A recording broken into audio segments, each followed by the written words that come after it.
itu secara nasional maupun internasional. Jadi insya Allah pada semester ke-6 seluruh mahasiswa kami akan kita bekali dengan sertifikat keahlian di bidang material yang nantinya dan kita harapkan sebelum PPI atau magang industri seluruh mahasiswa sudah dapat sertifikat keahlian. Ini untuk sebagai wujud wujud concern kami untuk membentuk suatu profesional engineer. Terlebih lagi untuk aktivitas pendidikan kita akan tentunya aktivitas pendidikan Polman di sini di Polman ada namanya kegiatan P2PR, pelatihan produksi, konsultansi, dan rekayasa, di mana nantinya mahasiswa akan kita libatkan, karena kita institusi pendidikan, kita akan melibatkan mahasiswa dalam aktivitas-aktivitas tersebut. Saya coba perkenalkan sedikit aktivitas pendidikan dan produksi kita ya. Jadi untuk barang yang kita punya atau produksi barang yang kita punya sebelumnya ada di KK Material atau di bawah jurusan teknik pengecoran logam, kita punya yang namanya educational kit ya, terbentuk atau terdiri dari microstructure kit, kemudian hardness comparator dan modul, di mana microstructure kit ini memiliki beberapa sampel dari logam ya, dan bisa di-adjust kira-kira mau logam apa, dan ini sangat dan di dalam microstructure kit kita juga masukkan ke buku ya, jadi buku penjelasan tentang microstructure tersebut, bagaimana analisa dari microstructure tersebut dan lain sebagainya, dan kita juga lengkapi dengan CD. Jadinya ini menjadi suatu praktis ya tersendiri ketika kita akan menggunakan untuk memperkenalkan metalografi untuk pendidikan metalografi baik di lingkungan institusi pendidikan maupun dalam industri. Kemudian kita punya produk yang bernilai jual ya, saya namakan di sini sebagai industrial product. Di sini memiliki ada juga kita join ya atau scope of work dengan teknik pengecoran logam, yaitu casting product tentunya. Ini salah satu tentang processing material. Kemudian kita juga pernah produksi mengenai powder dan bimetalik material dan lain sebagainya. Tentunya semua ini juga akan melibatkan aktivitas mahasiswa di dalamnya. Kemudian kita juga punya jasa material testing dan product testing. Kita bisa melakukan pengujian baik secara in-site maupun on-site. Terakhir kali kita melakukan pengujian di salah satu BUMN terkemuka dari bidang listrik. Ya, alhamdulillah kita sudah menyelesaikan beberapa minggu yang lalu. Kita juga punya alat yang advance, yang terbaru mengenai di material testing. Salah satunya juga yang ada di kita adalah produk dari Zwikov. Kemudian kita juga pernah berpengalaman ya di reverse engineering, di mana ini salah satu contoh reverse engineering yang pernah kita lakukan di PLTU Bukit Asam. Kita membuat coal grinding, ya, mendesain coal grinding dari bagaimana bentuk coal grinding lebih tepatnya, terus kemudian kita juga analisa bagaimana sih apa aja kegagalan yang pernah dilakukan, yang telah terjadi, baik itu dari fretting corrosion dan lain sebagainya. Kemudian kita juga berpengalaman dalam industrial problem solving. Di sini penganalisaan cacat suatu material. Ya, yang saya tampilkan di sini adalah dari PT Sarpedo Dinamika Prima. Dan kesemuanya adalah melibatkan aktivitas mahasiswa, sehingga mahasiswa kita sarankan atau kita terjunkan langsung untuk bisa agar tidak kaget ketika nanti mereka atau sudah siap ketika nanti lulus dari Polman, sudah siap bersaing di dunia kerja. Kemudian kita ada jasa kita yang lain adalah development and modification of material. Kita berpengalaman untuk membentuk material baru yang kita namakan exothermic material, kemudian bimetal, dan yang terbaru sekarang adalah vibration damping material. Dan kita juga bisa atau mampu ya, kita juga masukkan dalam kurikulum perkuliahan kita mengenai material design, atau di sini kita based on beberapa software yaitu calculation of phase diagram dan lain sebagainya. Ini untuk development and modification of new material. Kemudian yang terakhir adalah kita juga menerima training dari beberapa industri yang ada selama ini. Jadi training tentang pengujian material, karakterisasi material dan lain sebagainya. Itu adalah aktivitas dari pendidikan kita di Polman Bandung, terutama di sini ada teknologi rekayasa material maju di bawah naungan jurusan teknik pengecoran logam. Baik, itu saja untuk sesi pertama, yaitu get to know mengenai TRMM. Sesi selanjutnya saya pasti sudah tidak sabar untuk ke sesi utama ya, karena pasti di sini sudah menanti-nantikan dari narasumber hebat kita. Sesi pertama kita atau narasumber pertama kita yang akan mencoba memaparkan keilmuan beliau di sini adalah Pak Wiwi Purwadi. Pak Wiwi Purwadi di sini merupakan lulusan pertama dari D3 Polman Bandung yang saat itu bernama Politeknik Mekanik Swiss ITB. Kemudian beliau melanjutkan pendidikannya di Universitas GH Duisburg, Germany, dan menyelesaikan program magister di Institut Teknologi Bandung. Dalam hal karakterisasi material tidak usah ditanya lagi. Beliau merupakan dosen guide atau dosen senior sekali di bidang material teknik pengecoran logam ya. Beliau pernah mendapatkan first winner of Indonesian Microstructure Competition di Institut Teknologi Bandung, dan juga yang tidak kalah bergengsi adalah pemenang dari International Metallography Contest yang diselenggarakan oleh ASM. ASM pasti yang bergelut di material sudah tahu, di United States of America. Beliau juga merupakan dosen pakar di beberapa politeknik negeri di Indonesia, dan tim reverse engineering valence analysis yang dimiliki Polman, konsultan juga, dan beliau juga merupakan reviewer penelitian dan mitra asesor dari BNSP. Topik untuk beliau kali ini adalah mengenai teknik pra-identifikasi atau identifikasi awal dalam analisa suatu struktur mikro di logam. Baik, supaya tidak berlama-lama, saya langsung perkenankan Pak Wiwi untuk bisa memaparkan materinya. Kepada Pak Wiwi, waktu kami persilakan. Terima kasih Mas Gita. Assalamualaikum warahmatullahi wabarakatuh. Mohon izin share screen ya Mas Gita. Mangga.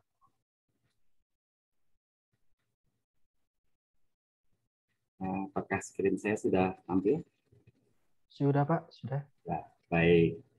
Rekan-rekan semua, dalam kesempatan ini, dalam webinar ini, kami tidak akan mengulangi atau tidak akan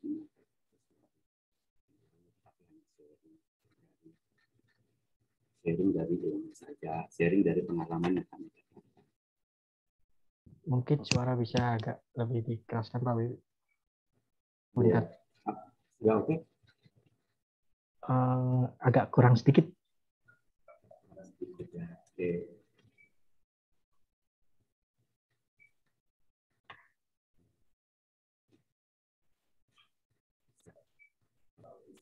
Saya coba dulu.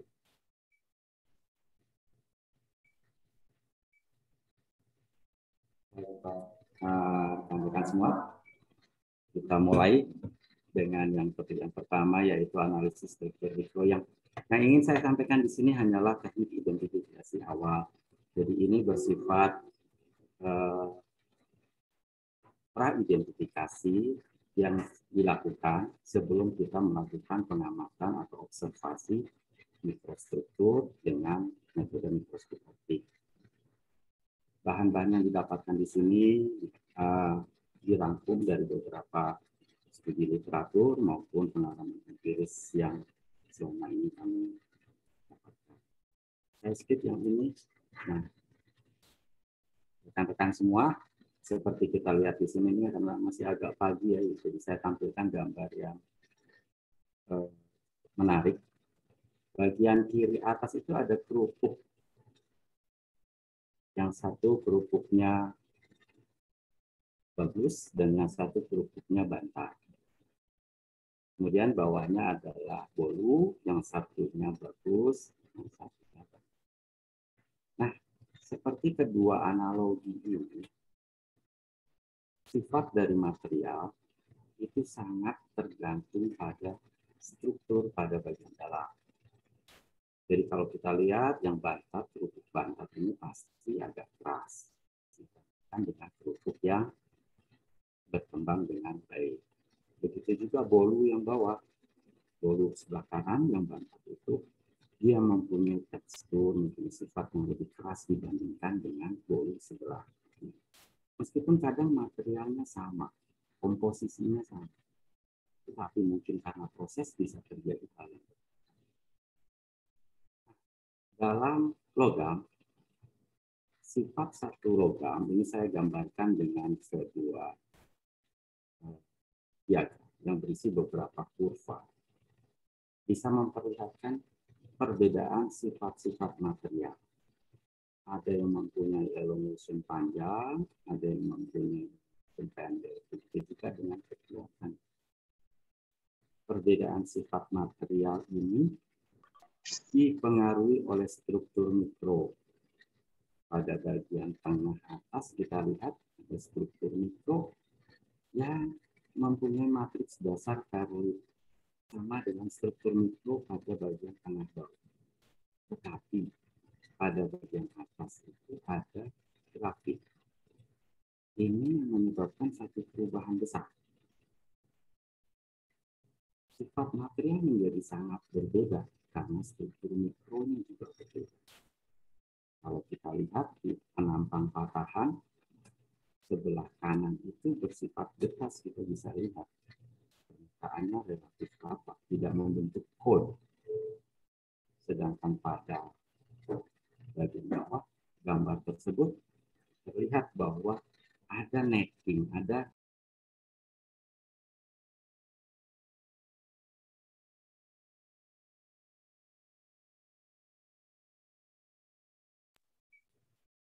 Oke, kita lanjutkan lagi.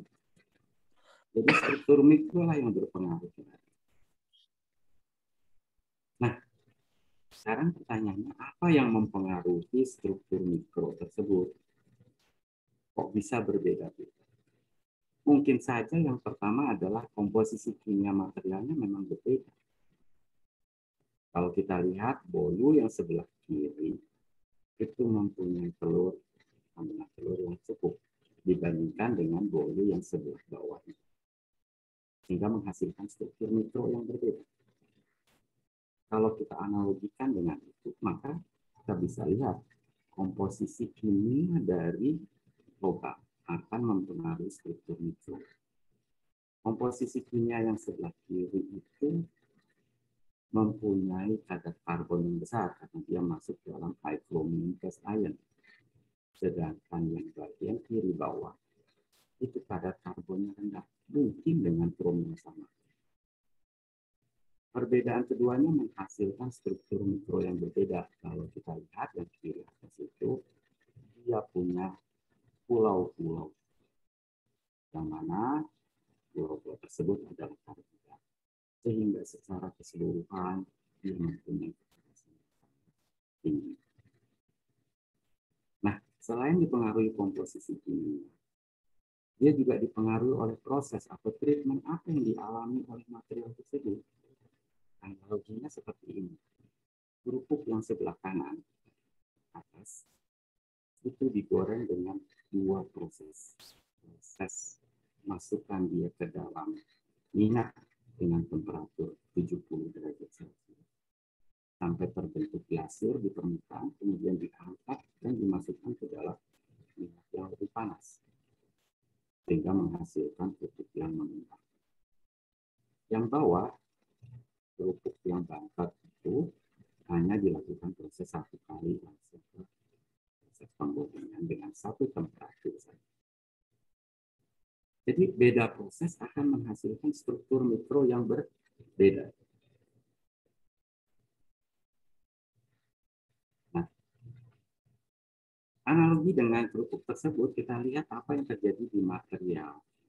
Pada dua gambar yang di atas, kita lihat yang sebelah kiri adalah material yang sama persis dengan sebelah kanan ini yang ada warna hitam. Berbeda. Komposisi kimianya sama persis, tetapi treatmentnya berbeda. Pada material yang sebelah kiri itu adalah hot steel. Hot steel adalah material baja dengan komposisi mangan 12% kira-kira dan karbon 1,2%. Yang sebelah kiri itu kita lihat di batas butirnya banyak terdapat karbohidrat karena memang dia belum di treatment. Itu adalah material hasil SS. Sedangkan yang sebelah kanan kita lihat seluruh struktur mikronya fully austenite karena dia sudah mengalami proses austenasi. Nah, kita lihat material yang sama bisa menghasilkan struktur mikro yang berbeda. Dan otomatis struktur mikro yang berbeda akan menghasilkan sifat yang berbeda. Contoh berikutnya adalah yang bawah. Yang bawah itu SS kita mendapatkan medium carbon steel dengan struktur mikroferrit ferrit yang lunak. Tetapi setelah mengalami proses sama bisa menghasilkan kekerasan potensi. Oke, kita lanjutkan. Nah, pengamatan dengan metode mikroskop optik itu pada dasarnya ada 2 poin pokok, yaitu teknik persiapan sampel dan jenis mikroskop optik. Nah, persiapan sampel itu menggunakan beberapa langkah, beberapa tahapan, mulai dari pemilihan sampel hingga pengamatan, hingga pemolasan dan proses. Sedangkan jenis mikroskop optik yang kita gunakan biasanya sih ada 3 yang utama, yaitu yang pertama inverted microscope, yang kedua adalah upright microscope, dan yang ketiga adalah stereo microscope. Ketiganya mempunyai fungsi yang berbeda-beda. Kita lanjutkan. Nah, setelah kita lihat di bawah mikroskop, kita bisa mengamati mungkin ratusan ribu atau jutaan gambar yang mungkin bisa berbeda-beda, yang kadang membuat bingung. Oleh karena itu, perlu diketahui lebih dahulu ini itu material apa. Jadi sebelum kita mengamati di bawah mikroskop, kita sudah tahu terlebih dahulu kita akan berhadapan dengan struktur mikro. Ini satu prinsip yang utama, yaitu mengamati di bawah mikroskop. Melihat di bawah mikroskop hanya membuktikan analisis yang kita buat sebelumnya. Mohon maaf sebentar, saya ganti mikrofon dulu.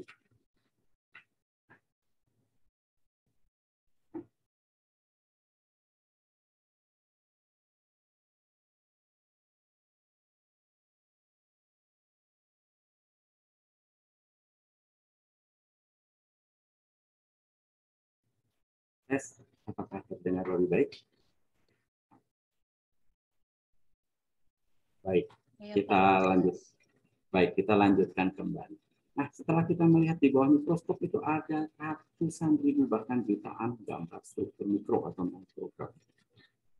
Yang kalau kita tidak tahu sebelumnya, kita tidak memiliki prediksi atau estimasi sebelumnya, akan membuat kita bingung. Ini tuh gambar apa? Oleh karena itu, sangat penting untuk melakukan pra-identifikasi. Sehingga apa yang kita amati nanti hanya membuktikan apa yang kita prediksi. Untuk itulah dilakukan pra-identifikasi. Dalam hal ini besi dan baja. Sehingga ketika kita mendapatkan gambar di bawah mikroskop seperti ini, kita dengan pasti bisa mencari, oh, ini bibit vitaminnya apa ya? Apa yang ada di batas bibir ini? Struktur mikro dasarnya apa ya? Sehingga analisis kita bisa menjadi lebih tepat dan mengurangi tingkat kesalahan. Selain itu, dengan pra-identifikasi awal ini, kita bisa menghindari kesalahan akibat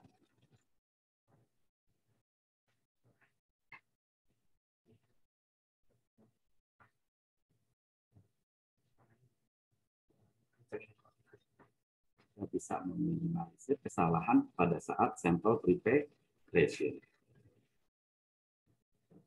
Kalau misalnya kita sudah identifikasi awalnya bahwa material tersebut adalah high chromium cast iron atau high chromium casting, maka kita bisa menggunakan bahan EXA yang tepat. Sehingga seluruh mikrostruktur bisa kita dapat. Nah, beberapa time pra-identifikasi yang kami sarankan atau yang bisa dilakukan yang berdasarkan pada pengalaman antara lain adalah dari pengamatan dan dari referensi, ada 2 poin. Pengamatan apa yang bisa dilakukan? Yang pertama adalah melakukan pra-identifikasi berdasarkan berat jenis.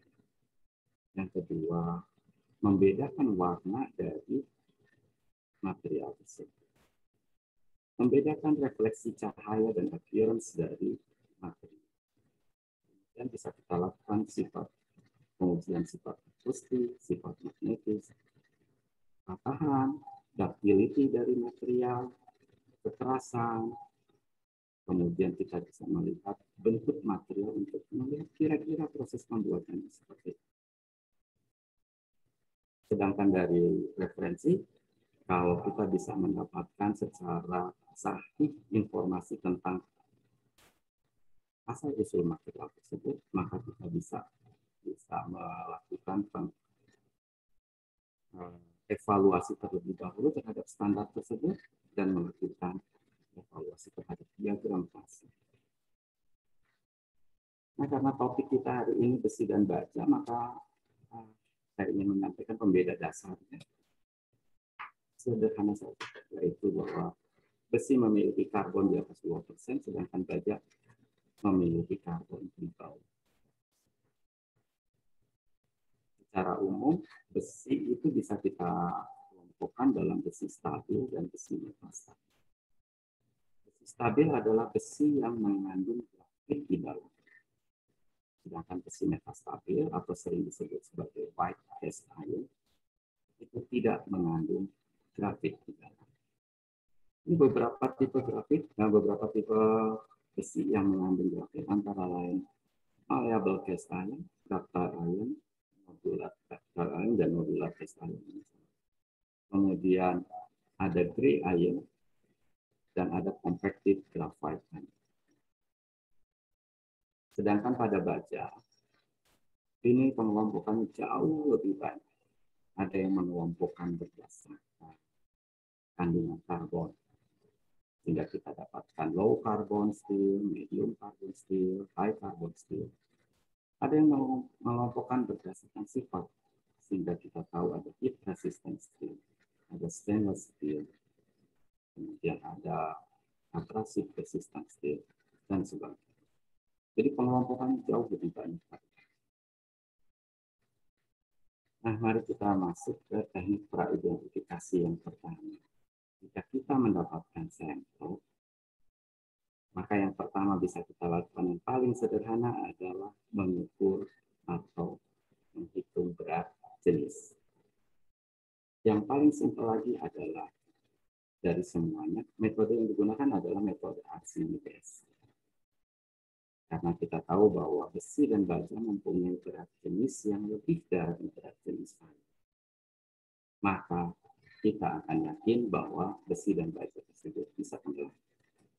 Oleh karena itu kita melakukan proses penimbangan di udara seperti gambar sebelah kiri dan proses penimbangan di dalam cairan, dalam hal ini air. Proses penimbangan di udara kita mendapatkan berat dari sampel tersebut, sedangkan proses penimbangan di dalam air kita mendapatkan berat dari sampel tersebut setelah dikurangi daya angkat. Dan selisih antara berat di udara dan berat di dalam air ini sama dengan volume dari sampel tersebut. Sehingga dengan demikian kita bisa mendapatkan berat jenis dari sampel. Nah, berdasarkan berat jenis dari sampel itu, kita sudah bisa mengetahui apakah itu termasuk dalam kelompok besi stabil atau negatif. Apakah masuk dalam kelompok besi metastabil atau masuk dalam kelompok baja. Karena 3 kelompok ini memiliki berat jenis yang berbeda. Besi stabil antara 6,9 sampai 7,3. Besi metastabil antara 7,6 sampai 7,7. Dan baja di atas 7. sampai 80. Untuk teknik praidentifikasi berdasarkan berat jenis ini, syarat dan ketentuan berlaku, yaitu material tersebut tidak poros, artinya tidak berporositas banyak, yang antar porositasnya saling terkoneksi. Gampangnya disebut seperti spons. Jadi dia hanya untuk material yang bagian luarnya solid. Tidak ada porositas. Teknik identifikasi berikutnya adalah berdasarkan warna, refleksi, dan appearance.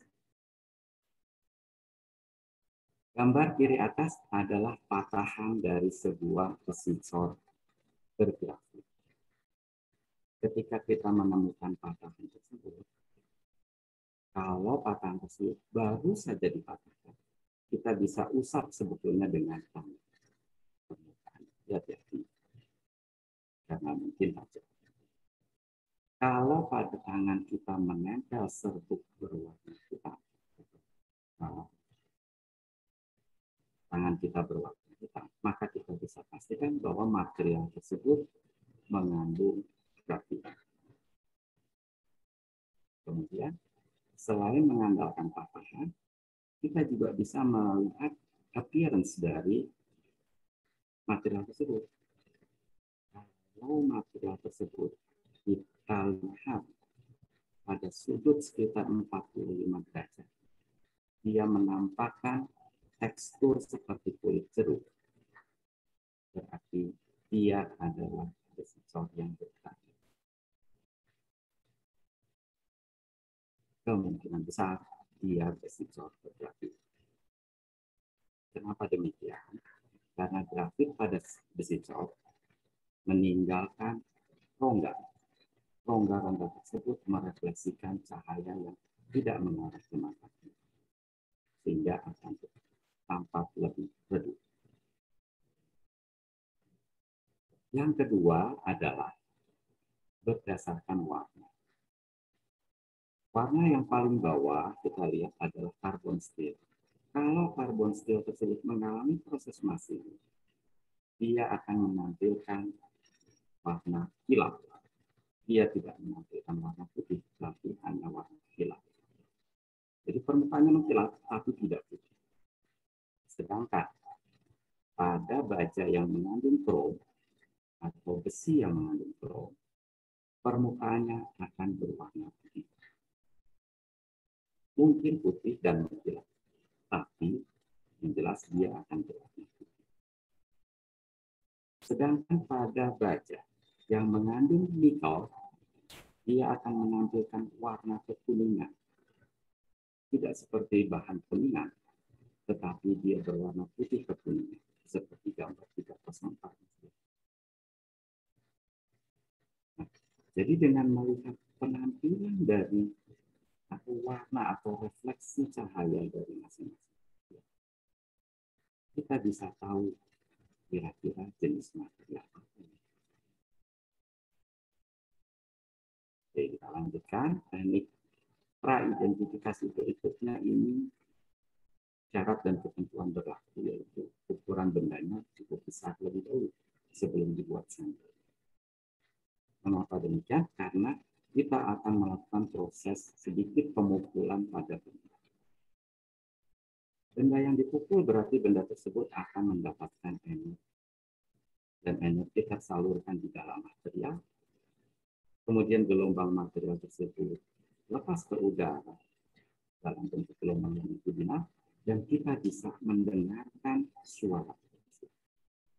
Suara yang dihasilkan oleh material tersebut. Materialnya besar. Kalau material tersebut terbuat dari steel, maka suara tersebut akan kita dengarkan dalam waktu yang cukup panjang atau cukup lama. Hampir tidak ada peredaman. Sedangkan pada besi atau material yang mengandung grafit, ketika kita pukul, dalam waktu sejenak saja, suara tersebut akan hilang. Karena apa? Karena sesuatu di dalam material itu akan meredam suara. Sesuatu tersebut adalah. Sehingga kalau ada material kita pukul, kemudian suaranya langsung berhenti, maka itu adalah sensor bergerak. Tipenya bisa macam-macam. Tapi yang jelas dia sensor yang mengatur gerakan. Sedangkan kalau kita pukul, kemudian dia sulit meredam, maka mungkin saja itu baja atau mungkin sensor yang tidak mengandung gerakan. Nah, dari situ kita sudah bedakan. Kita mesti ingat yang pertama tadi dengan berat jenis, kemudian yang kedua dengan sifat. Berikutnya adalah praidentifikasi dengan sifat magnetik. Ini yang agak menarik. Dan teknik ini gampang. Ukuran sampel berapapun bisa. Untuk sampel bagaimanapun bisa. Karena kita hanya menempelkan magnet terhadap benda. Kita tempelkan magnet. Kalau dia tertarik oleh magnet, kita sebut dia magnet. Kalau tidak tertarik oleh magnetik, kita sebut non-magnetik. Nah, di dalam besi dan baja, yang tidak tertarik magnet itu hanya ada satu mikro, yaitu austenium. Sehingga kalau material tersebut seperti pisau ini tertarik oleh magnet pada gambar, maka kita yakin bahwa material tersebut, pisau tersebut tidak magnet, tidak austenium, atau bukan austenium. Sedangkan kalau dia tidak tertarik, maka dia austenium. Nah, dalam struktur dalam besi dan baja, austenium itu dibentuk oleh mangan atau nikel. Meskipun kalau kita cari ya, nikel itu sebetulnya magnetik. Tapi ketika dia bergabung dengan elektrik, dia akan membentuk struktur austenium yang non. Kita coba ulangi lagi. Kalau dia tidak tertarik magnet, maka material tersebut austenium. Dan kita bisa yakin bahwa material tersebut pasti mengandung mangan yang tinggi atau nikel yang tinggi. Ini saya beri beberapa ilustrasi. Yang sebelah kiri ini adalah manganese steel. Sebetulnya dia austenitik, tapi dia tertarik magnet sedikit. Jadi kita yakin sebetulnya itu austenit harusnya. Tapi kok sedikit tertarik magnet? Berarti kita bisa buktikan bahwa dalam struktur mikronya tidak hanya mengandung austenit, tapi juga mengandung. Nah, ini bisa kita cross check nanti dengan kekerasan dan sebagainya. Rekan-rekan, ini syarat dan ketentuan berlaku ya, karena bisa saja material yang hasilnya austenit ini tiba-tiba bisa tertarik oleh magnet. Contohnya pada panci ini. Panci pada bagian bawah dia mengalami deformasi yang sangat kuat. Deformasi tersebut mengubah austenit menjadi magnet. Sehingga pada bagian bawahnya kok tertarik magnet, sedangkan pada bagian sisinya loh kok tidak tertarik magnet, padahal materialnya sama. Itu karena pada bagian bawah, pada bagian sudut, dia mengalami deformasi yang sangat besar, sehingga struktur mikro pada bagian sudut tersebut berubah dari austenit menjadi struktur lain yang yang berikutnya ini teknik yang paling simpel. Kita bisa mengamati patahan. Kalau patahan itu bisa terdeformasi seperti bagian gambar tengah itu, atau bagian bawahnya, itu berarti materialnya datar, materialnya liar, dan pasti itu bukan besi cor. Karena tidak ada besi cor yang bisa dibengkokkan. Tidak ada besi cor yang bisa bersifat daktal. Meskipun disebut daktal cast iron, dia tidak bisa dibengkok. Dia tidak Gambar yang di atas, buat gambar yang paling atas, menunjukkan gambar patahan dari besi cor. Lihat berita. Permukaannya flat. Sedangkan dua gambar yang tengah dan bawah menunjukkan material yang datar. Jadi kalau ada yang bilang, oh itu besi bangunan, itu pasti salah. Tidak ada besi bangunan. Yang ada adalah baja bangunan. Nah, ini bersifat datar. Besi tidak pernah bersifat datar. Kita lanjutkan teknik berikutnya. Ini adalah teknik identifikasi awal dengan metode kekerasan atau dengan scratch resistance. Pertahanan terhadap scratch. Gambar yang kiri atas itu adalah scratch komparator yang tadi disebutkan. Moderator. Kemudian yang kedua adalah hasil dari scratch. Jadi scratch komparator ini memiliki beberapa ujung dengan nilai kekerasan yang berbeda-beda. Kita tinggal goreskan ke material. Misalnya kekerasan 55 HRC, ternyata materialnya tergores, sedangkan di 50 HRC dia tidak tergores. Berarti material tersebut mempunyai kekerasan antara 50 sampai 55. Dan kekerasan tersebut identik sebetulnya dengan struktur mikro yang ada. Hingga ketika kekerasannya 50, berada di 50 hardness rock ratio begitu, berarti kita siap-siap untuk menghadapi karbida dan magnesia. Ketika kekerasannya dia hanya 100, hanya 100 hardness primer, maka kita siap-siap menghadapi struktur mikro. Ini tentang uji kekerasan ini nanti disampaikan oleh Pak. Artinya dengan scratch ini, dengan hanya menggoreskan ini, kita bisa sudah memprediksi struktur mikro. Nah, itu yang berdasarkan pengamatan semuanya. Kemudian selain berdasarkan pengamatan, tentu kalau seandainya kita tahu standar materialnya yang ada, maka kita bisa sudah mempunyai prediksi.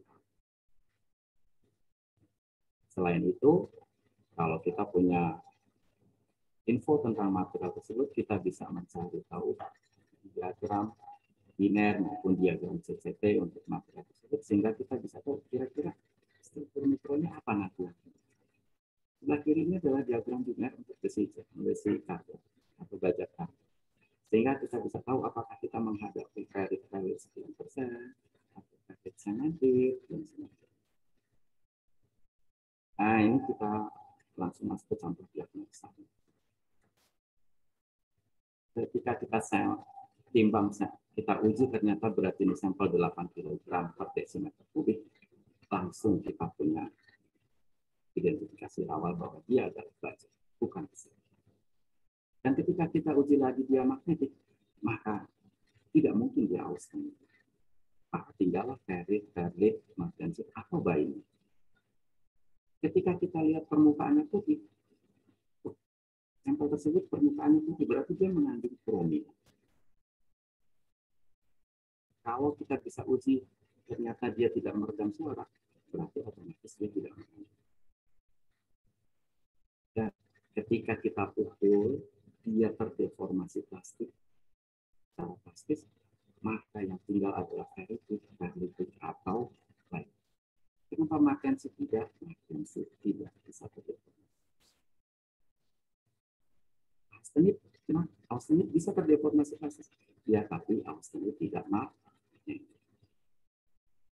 Nah, ini kita buktikan ketika kita melakukan scratch, ternyata yang ada adalah ferritik dan karena kalau ini kita kumpulkan, maka kita dapatkan bahwa material tersebut adalah ferritic stainless steel. Nah, ini contoh yang kedua. Saya sudah diingatkan oleh moderator. Ini habis, jadi saya skip contoh yang kedua ini biar saya. Nah, ini iming-iming.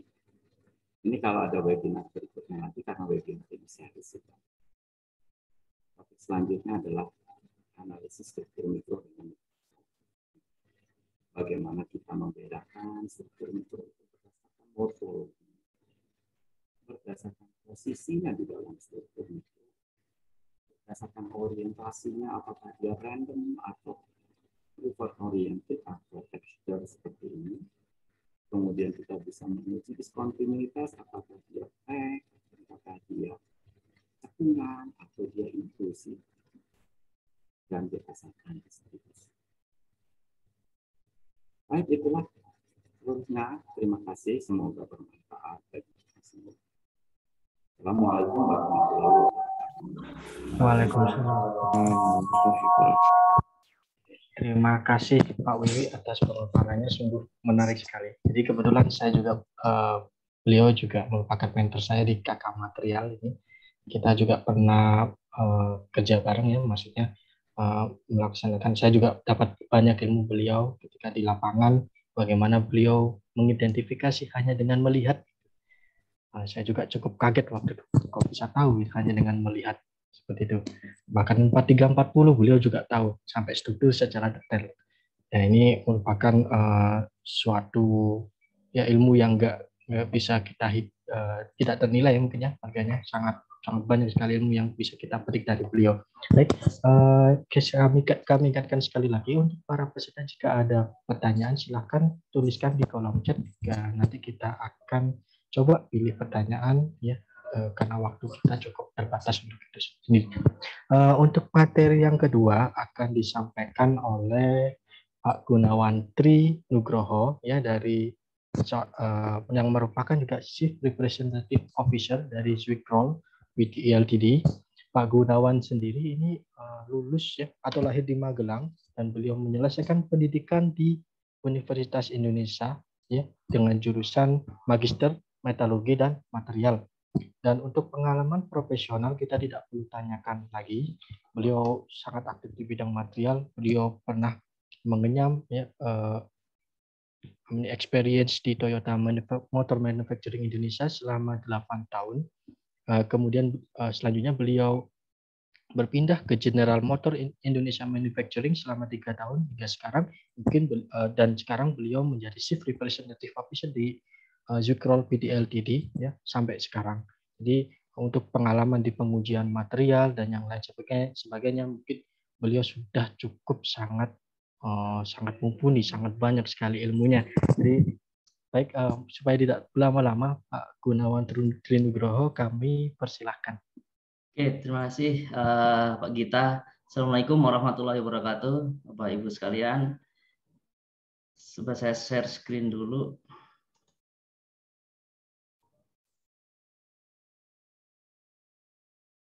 Oke, sebelumnya saya ucapkan terima kasih kepada Polman Bandung yang udah memberikan kesempatan kita untuk sharing pada sesi pagi hari ini. Dan kayaknya Pak Gita berlebihan nih memuji saya. Saya masih banyak kurang pengalaman lah dibanding dua narasumber kita ini, Pak Wiwi dan Widodo. Sebenarnya ini ibaratnya ada debu buat tayamum, padahal ada air gitu loh. Jadi nggak perlu gitu, nggak perlu debu digunakan untuk bersuci karena udah ada air gitu ya. Pak Wiwi dan Widodo ada pengalamannya luar biasa. Jadi ini suatu kehormatan bagi Zwickroll dan juga bagi saya sharing di sini. Jadi mohon koreksinya Pak Wiwi atau Pak Widodo jika ada mungkin kesalahan atau apa. Dan mungkin Bapak Ibu sekalian jika nanti ada pertanyaan yang mungkin tidak terjawab di hari ini karena waktu dan sebagainya, nanti bisa kontak saya.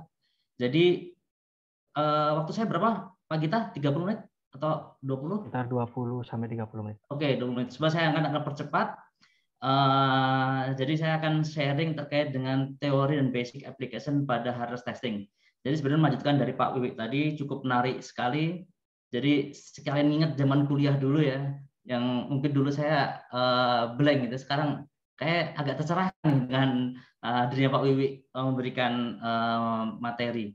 Jadi saya share dulu apa itu Zwickroll.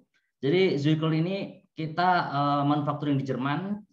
Kita intinya manufacturing yang membuat mesin untuk uji destruktif. Jadi kita jago merusak apapun yang pengujian yang rusak kita jago gitu ya. Tapi kalau yang nggak merusak kita nggak jago gitu karena kita hanya jago di pengujian destructive testing, kurang lebih seperti itu. Oke, dan ini range produknya kita ada dari static, fatigue testing, hardness, ada impact, plastometer untuk raw material plastik dan sebagainya. Dan selain sebagai supplemental testing, kita juga ada menyelenggarakan training, konsultasi, service dan sebagainya, termasuk dengan Polman ini sebenarnya sudah berkali-kali kita menyelenggarakan event, termasuk terakhir ada retooling dosen-dosen Politeknik Indonesia juga, dan juga event-event yang sebelumnya dengan Polman Bandung. Oke, dan ini sedikit sebagian referensi di Indonesia, termasuk di Polman Bandung sendiri mempunyai UTM kapasitas 250 kN, dan juga universal hardness, dan juga beberapa perusahaan atau politeknik atau kampus atau balai-balai di bawah Kementerian Perindustrian Perdagangan yang menjadi customer kami. Baik, nanti Bapak Ibu sekalian atau mungkin ada adik mahasiswa juga, jadi nanti ada kuis di tengah-tengah. Jadi mohon untuk siap-siap perhatikan, mungkin ada kuis menarik. Jadi nanti cara jawabnya tulis jawabannya di kolom chat. Jadi semua bisa melihat siapa yang paling cepat dan yang paling benar itu yang akan mendapatkan hadiahnya. Ada beberapa kuis, jadi rahasia nanti ada beberapa kuis di dalamnya. Dan nanti ada juga tim saya di sini juga, Pak Muhammad Lukman Besar, nanti akan japri pemenangnya. Nanti untuk meminta kontak person atau alamat pengiriman untuk hadiahnya. Kurang lebih gitu. Nanti untuk kuisnya atau hubungi saya di email saya di gunawan.tri@zwikroll.com. Baik, di sini saya akan sharing terkait introduksi material testing sendiri, konsep dan klasifikasi hardness, juga saya batasi dengan 3 ini yang sering dipakai, Brinell, Vickers, Rockwell, aplikasi hardness testnya, serta solusi dari Zwikroll. Suara saya jelas ya Pak Gita ya? Sangat jelas Pak. Oke, terima kasih. Jadi material testing sendiri sebenarnya dibagi menjadi 2 ya, Bapak Ibu sekalian atau dari mahasiswa udah tahu. Jadi ada destructive test, yang mechanical test, ada NDT, non destructive test. DT atau destructive test ya ada tensile, impact, fatigue, ada bending, compression test, creep dan mungkin lain sebagainya. Juga NDT juga ada X-ray, radiografi, depenetran, ultrasonic testing dan lainnya. Dan bagaimana hardness nih? Jadi hardness itu masuk kategori destruktif atau NDT nih. Nah, jadi sebenarnya hardness ini masuk keduanya, baik bisa destruktif atau NDT. Karena ada beberapa material yang harus dipotong, mungkin di mounting dan sebagainya untuk mendapatkan nilai hardness-nya. Ada juga yang dia NDT. Jadi material itu setelah atau komponen itu setelah diuji, dia bisa dijual lagi ke pasaran. Dia ibaratnya tidak merusak sifat tersebut. Jadi hardness ini tergantung bagaimana posisinya, bagaimana pengujiannya. Oke, jadi konsepnya hardness ini adalah bagaimana dia mengukur suatu resisten partikel material yang dia mendapatkan deformasi saat diberikan suatu external load, dan ini diberikan kepada suatu material. Jadi lagi-lagi contohnya saya nggak janji sama Pak Wiwi nih, kue juga nih. Seperti Pak Wiwi tadi. Jadi ibaratnya kue lunak ya, kalau kita tekannya dengan load yang sama pasti dia akan kepotong. Tapi kalau kuenya keras ya mungkin dia ada setengahnya. Nah, kurang lebih konsepnya gitu si hardness tersebut. Nah, hardness sendiri dibagi menjadi 2. Jadi static load application dan dynamic load application. Yang static ini ada optical indentation measurement. Jadi dia melihat hasilnya dengan optical ya. Apa aja nanti, dan depth measurement method, jadi kedalaman dari hasil indentasinya. Yang kedua adalah energy measurement. Nah, energy measurement ini rebound hardness. Rebound hardness ini biasanya dipakai di perusahaan di Indonesia, itu perusahaan karet, pabrik bahan sebagainya, itu customer kita dia menguji dari kekerasan si karet atau rubbernya. Nah, untuk optical indentation sendiri dia ada Vickers, Brinell, sama Knoop. Dan depth measurement ini dia ada measurement under constant load, yaitu Martin hardness, ball indentation hardness, serta ada Vickers HVT atau VDA. Nanti saya jelasin lagi. Dan juga measurement under test load. Ya, ini yang biasa kita ketahui yaitu Rockwell ya. Ada Rockwell untuk metal dan Rockwell untuk plastik. Dan juga ada modifikasi metode untuk Brinell HPT atau VDA. Jadi kita akan discuss sharing hari ini adalah Vickers, Brinell, Knop, serta Rockwell. Jadi yang VDA ini adalah dia menggunakan Vickers, tapi dia mengukur kedalamannya. Begitu juga dengan Brinell. Brinell dia menggunakan indenter Brinell, tapi mengukur dalamnya. Ini ada standarnya VDA, dan ini sementara sih pengetahuan saya hanya dipakai di Eropa, di Jerman, di perusahaan-perusahaan otomotif di Eropa. Jadi belum masuk di Indonesia, jarang menggunakan metode ini. Oke, untuk harness sendiri, consideration-nya itu yang pertama adalah cylinder testing. Jika partnya itu bentuk silinder, pastikan dia diameter bagaimana, kecil atau enggak, karena dia dibutuhkan area yang bisa mengcover dari hasil pengukurannya. Juga space indentation, jika Bapak atau Ibu mengukur industri pertama dan keduanya, pastikan kurang lebih jaraknya 2,5 kalinya. Karena di dekat dari pengujian itu dia akan semacam deform si materialnya atau komponennya yang diuji, sehingga akan menjadi hasil tidak akurat. Juga thickness-nya ini kurang lebih minimal 10 kali dari indentesnya. Juga skala konversi, jadi ada juga konversi dari metode tertentu ke metode tertentu, yang itu juga harus di-consider. Oke, yang pertama Brinell. Jadi Brinell ini diciptakan oleh August Brinell, bisa cari di Wikipedia siapa itu August Brinell, dan dia meninggal tahun 1925 ini dia kena pneumonia. Jadi ini ibaratnya COVID sekarang. Jadi pneumonia zaman dulu 1925 itu seperti COVID sekarang. Nah, dia meninggal karena ini. Jadi prinsip Brinell adalah dia menggunakan bal diameter ukuran 1 sampai dengan diameter 10 mm, dan test force-nya 1 kg force sampai dengan 3000 kg force. Dan ini cocok untuk komponen yang besar dan juga open grain strukturnya seperti casting, fabrication, dan forging. Jadi nanti nyambung dengan Pak Wiwi tadi terkait dengan mikrostruktur. Dan konsepnya adalah Brinell sendiri ini mengacu ke ISO 6506, ASTM I10, dan SNI-nya ada juga SNI 8387. Kalau Bapak Ibu sekalian pakai SNI bisa dilihat, dan sebenarnya SNI juga refer ke ISO dan ASTM. Jadi saat bal diindentasikan, dia muncul suatu jejak ya. Jejak itu ini diukur D1, D2-nya di rata-rata, dan muncul hasil pengukurannya, hasilnya seperti apa. Nah, contoh Brinell ini dia ada HBW11 sebagainya. Ini maksudnya adalah contohnya HBW11 bawah, paling bawah, ball diameternya 1, force diameternya indeksnya adalah 1 gitu. Nah, di sini yang penting jadi utama adalah hasil dari indentasinya. Ini saya highlight di bawah ini, dia antara 0,24D sampai dengan 0,6D. Jadi jangan sampai lebih dari ini, karena lebih dari sini berarti bisa kesalahan pemilihan ball diameter atau material tersebut terlalu empuk atau terlalu keras sehingga dia di luar area itu. Jadi pastikan untuk area hasil pengukurannya adalah di antara itu 0,24 dan 0,6D.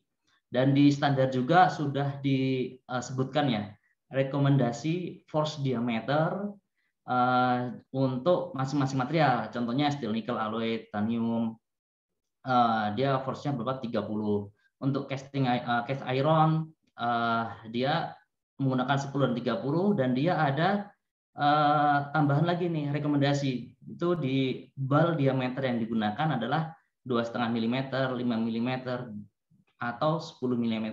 Jadi ini nyambung dengan dengan presentasi Pak Wiwi tadi. Jadi kenapa kok disebutkan standar rekomendasinya 2,5, 5, atau 10? Karena ada mikrostruktur itu tadi. Jadi misalnya cast iron ada ductile atau nodular sebagainya, itu jika menggunakan balnya kecil, khawatirnya dia tidak mengcover suatu material. Jadi hanya kena suatu mikrostruktur tertentu, yang nanti hasilnya akan tidak akurat. Sehingga cast iron ini contohnya dia di statement 2,5, 5 mm, dan atau 10 meter adalah tujuannya adalah mencakup dari mikrostruktur itu. Jadi mendapatkan average dari si hardness tersebut. Kurang lebih itu. Makanya standar memberikan rekomendasi untuk ball diameternya. Oke, lanjut untuk penulisannya. Nah, penulisannya biasanya kalau di drawing atau sebagainya, itu adalah sebagai contoh 600 HBW 1 30 20 gitu. Jadi 600 ini hasilnya Brinell, HBW itu Brinell, 1 ini bal diameternya jika menggunakan 1, dan 30 ini untuk task force-nya 30 kg force. Jadi ini 1, 2, 3, 4 ini wajib dituliskan. Dan yang kedua ini adalah duration task force-nya. Ini 20 second. Jika tidak disebutkan 20 second, berarti dia sesuai standar. Jadi spesifikasinya adalah 10 sampai 15 second detik untuk indentasinya. Jika kurang dari atau di luar dari standar, maka wajib dituliskan berapa task force-nya. Tapi ini jarang digunakan. Biasanya rata-rata menggunakan waktu indentasinya adalah standar. Oke.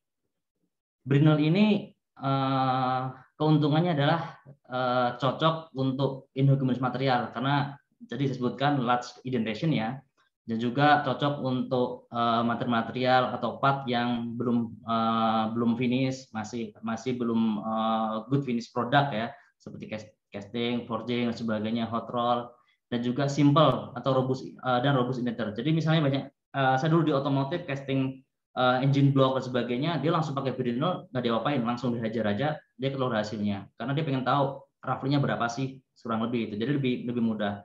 Tapi kekurangannya, dia ada limitation dari harddisk tersebut, dan nggak cocok untuk material-material yang kecil atau tipis. Ini jika surface-nya berparah ya, jadi harus identifikasi gitu, kurang lebih gitu. Dan karena indentasinya besar menggunakan ball diameter, jadi dia seperti merusak spesimen tersebut saat indentasi, kurang lebih gitu. Oke, ada kuis nih. Pada material cast iron, pengujian Brinell menurut ISO direkomendasikan menggunakan bal diameter berapa? A, B, C, D, atau E? Silakan Bapak Ibu sekalian bisa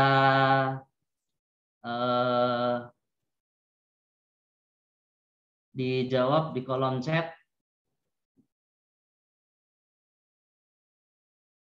Oke.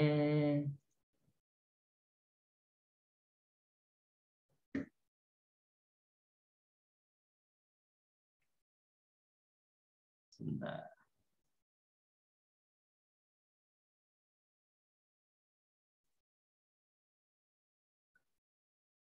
Saya cek dulu. Oke, karena udah banyak yang masuk, jadi jawabannya C ya, Bapak Ibu sekalian. Diameternya untuk cast iron adalah 2,5, 5, dan 10 mm. Oke, saya lihat nih yang paling atas, yang jawabannya C. Siapa nih? Ya, sebentar. Pak Farhan Muhammad Ilyas. Selamat ya Pak Farhan Muhammad Ilyas. Nanti rekan saya Pak Muhammad Luhut Besar akan kontak Bapak untuk konfirmasi alamat dan sebagainya untuk pengirimannya. Oke, jadi cast iron ini 2,5, 5, dan 10 mm itu ya. Oke, untuk pemenangnya Pak Farhan Muhammad Ilyas.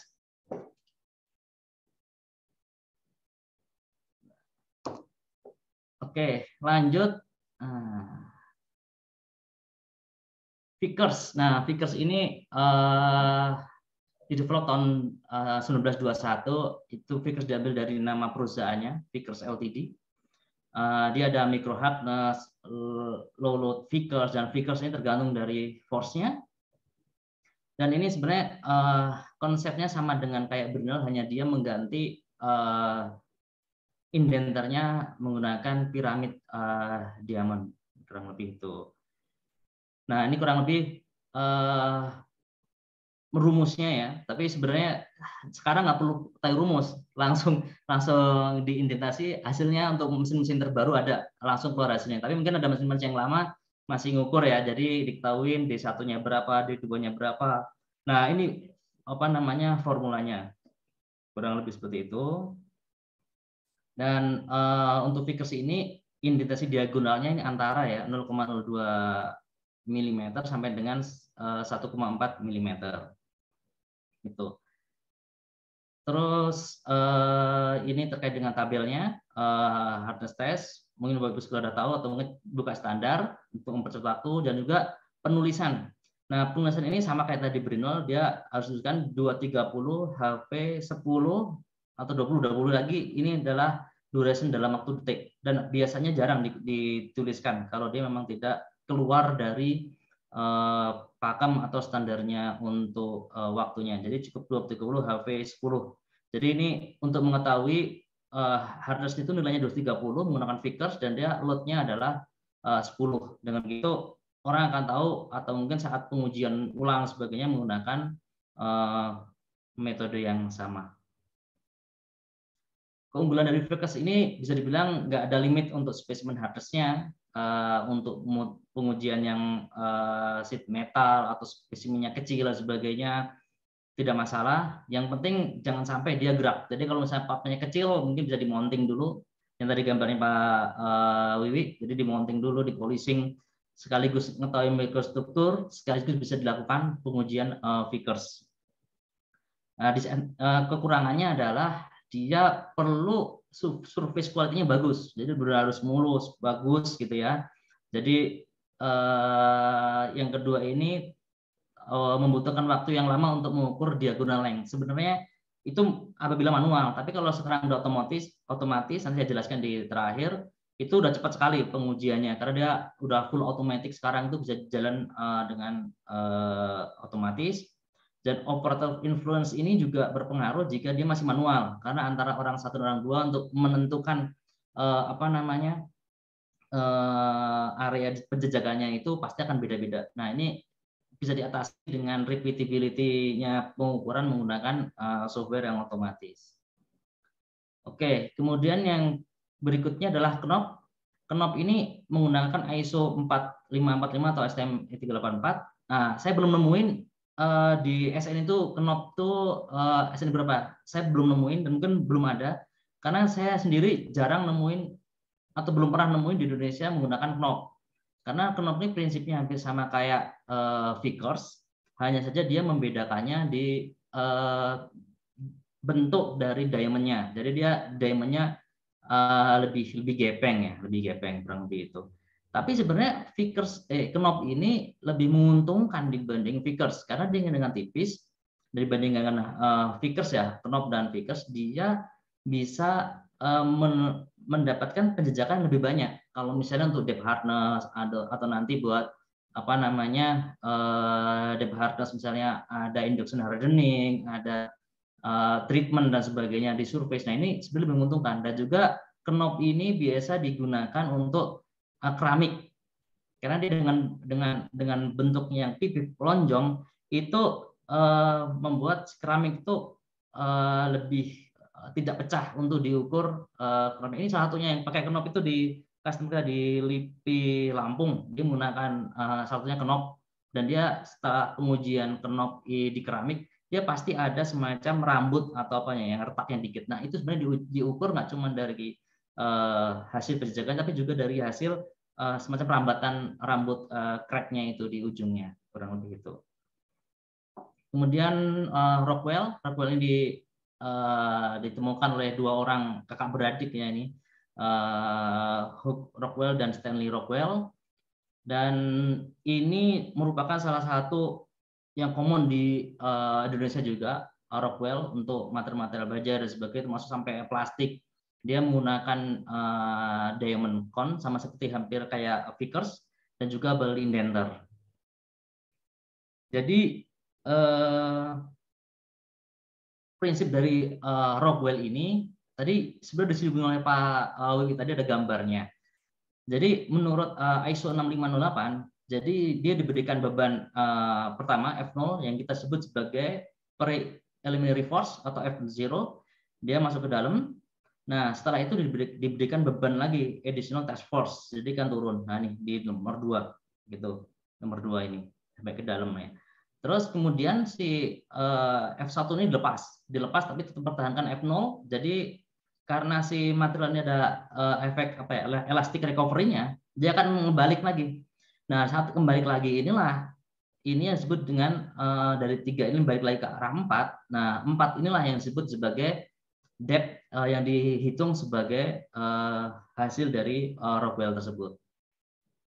Atau kalau kita ngikutin STM 18, ini kurang lebih sama. Jadi ini simulasi dari increasing force-nya, atas ini force-nya, yang ini adalah increasing time, ini indented depth-nya. Jadi dia turun ke bawah, terus first measurement depth, ini yang disebut dengan preliminary force, terus diberikan force gaya, force, terus kemudian saat force-nya ini dilepas, dia akan ada final depth measurement. Nah, inilah yang diukur sebagai hasil dari hardness tersebut. Oke, ini Rockwell hardness.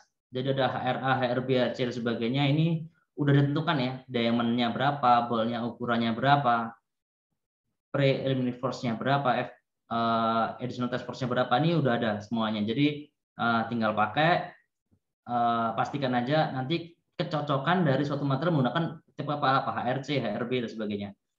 Karena ada guidance dari standar terkait dengan penggunaannya. Jadi contohnya misalnya HRC, dia menggunakan diamond, ini cocok untuk material apa aja ya, aplikasinya gitu. Kurang lebih ini menjadi guidance, ada di standar semua. Terus juga untuk Rockwell plastik juga ada. Nah, terus sampel aplikasinya ini saya percepat dikit.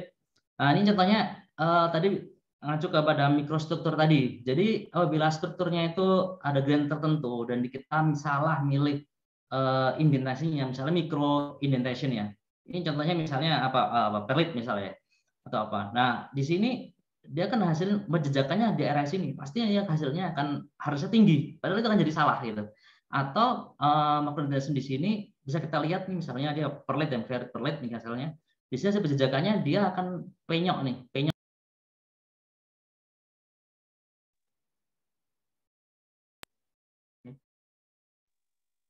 Kedengar ya Pak? Ada? Ya, sudah. Oke. Jadi sini ada semacam penyok di sini. Nah, di sini itu dia akan menunjukkan kenapa beda, karena ini strukturnya beda. Jadi ini berpengaruh terhadap hasilnya. Juga contoh-contoh misalnya spot welding, dilakukan pengujian dari mulai base metal sampai nugget, AZ dan sebagainya. Terus contohnya ini di otomotif, ini kebetulan waktu saya di otomotif dulu melakukan pengujian ini, jadi mulai dari setelah forging, di heat treatment dan sebagainya diketahui. Nah, ini pengujian-pengujian ini dia depth hardness ya, dari ujung survei sampai ke dalam untuk mengetahui berapa sih cast depth-nya atau Excel shaft kurang lebih itu. Nah, ini terakhir nih, kuis. Pada suatu material yang kecil tidak mungkin untuk dilakukan uji tarik, namun ingin diketahui nilai tensile strength-nya. Bisa dilakukan dengan hardness. Ini bisa jawabannya A, B, C, atau D, no comment, mungkin ragu-ragu. Kira-kira bisa nggak kalau kita pengen tahu hasil nilai tenselnya, tapi dilakukan pengujian hardness. Nah, oke. Udah masuk nih. Oke, saya cek. Oke, jadi jawabannya bisa. Jadi ini misalnya partnya kecil atau mungkin ada failure analisis sebagainya yang kita tidak tahu nilai tenselnya berapa, tapi ingin tahu tenselnya berapa hanya dengan hardness. Jadi ini ada konversi. Oke, jadi pemenangnya adalah yang bisa. Oke, Pak Reza ya, Pak Reza J.H. Polman. Oke, Pak Reza, nanti ada tim saya, Pak Lukman Besar akan chat Bapak untuk pemenangnya, untuk alamatnya dan sebagainya. Oke, lanjut karena waktu terbatas. Nah, ini adalah conversion hardness-nya tadi. Jadi ada DIN 50550, ISO 18265. Nah, ini buka di sini, dia ada semacam guidance untuk mengukur konversi tersebut. Bisa juga dari Vickers ke Brinell, Vickers ke Rockwell sebagainya, kurang lebih itu. Dan untuk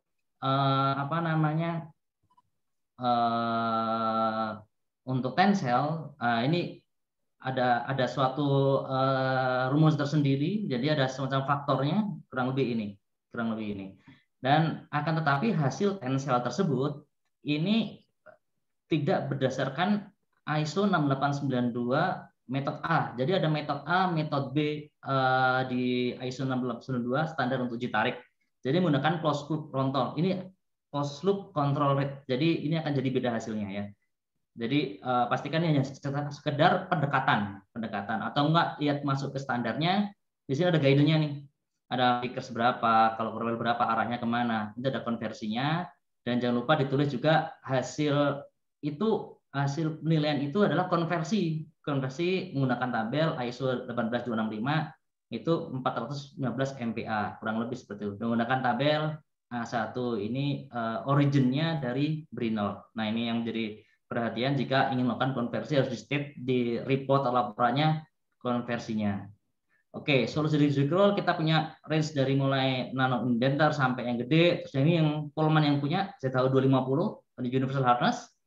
Juga tahun ini Januari kita habis mengakuisisi pabrikan harness di Austria, M-Cotes. Ini range produknya. Dan salah satu solusinya adalah beban tadi harus presisi load application. Jadi harus closed loop control system, memastikan bahwa loadnya itu benar, dan juga autofocus. Tadi yang autofocus tadi yang mengukur indentasi itu dia udah otomatis autofocus. Jadi hasilnya itu akan akurat secara otomatis. Kita perlu adjust, mereka sistem akan adjust sendiri. Juga kamera 10 megapiksel dan sekarang ada yang 12 megapiksel dengan coloring. Yang awalnya monokrom sekarang coloring, juga bisa zoom, jadi hasilnya akan akurat. Juga position turretnya, jadi berbagai macam lensa, dan juga satu mesin itu bisa dipasang untuk berbagai macam harness. Jadi misalnya Rockwell, Vickers, Knob, atau Brinell itu bisa dalam satu mesin. Dan ini full automatic, jadi misalnya ada suatu part tertentu ditarik dari ujung dan sebagainya, langsung dia akan mengukur semuanya, membuat satu pattern. Juga berbagai macam software yang membantu akan mempercepat ya, Gearmaster sebagainya. Biasanya ada heat treatment di ininya, misalnya nit reading atau apapun, atau carbo racing misalnya, bisa lakukan pengujian di ujungnya dengan cepat.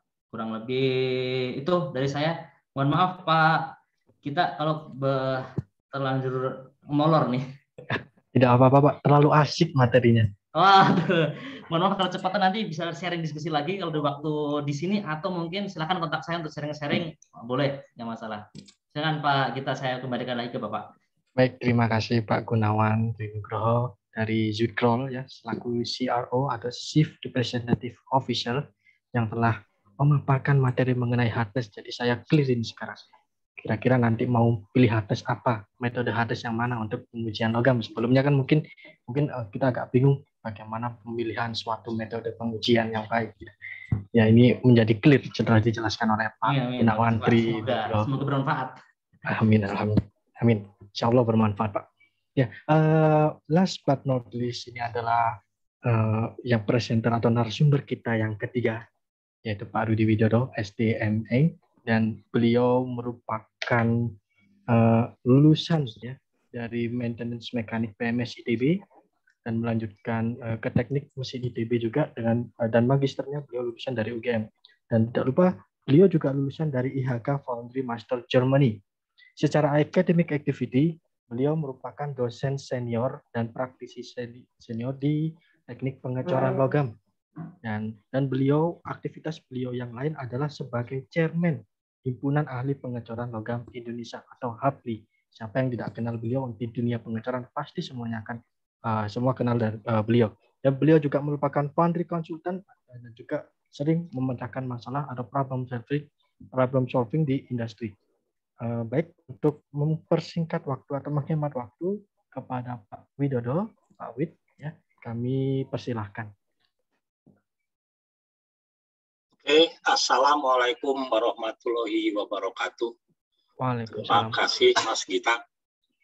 Ya, saya share screen saya dulu. Mangga, Pak.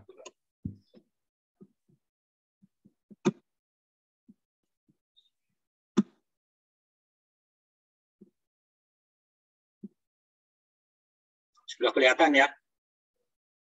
Sudah, Pak, sudah. Oke, saya mulai.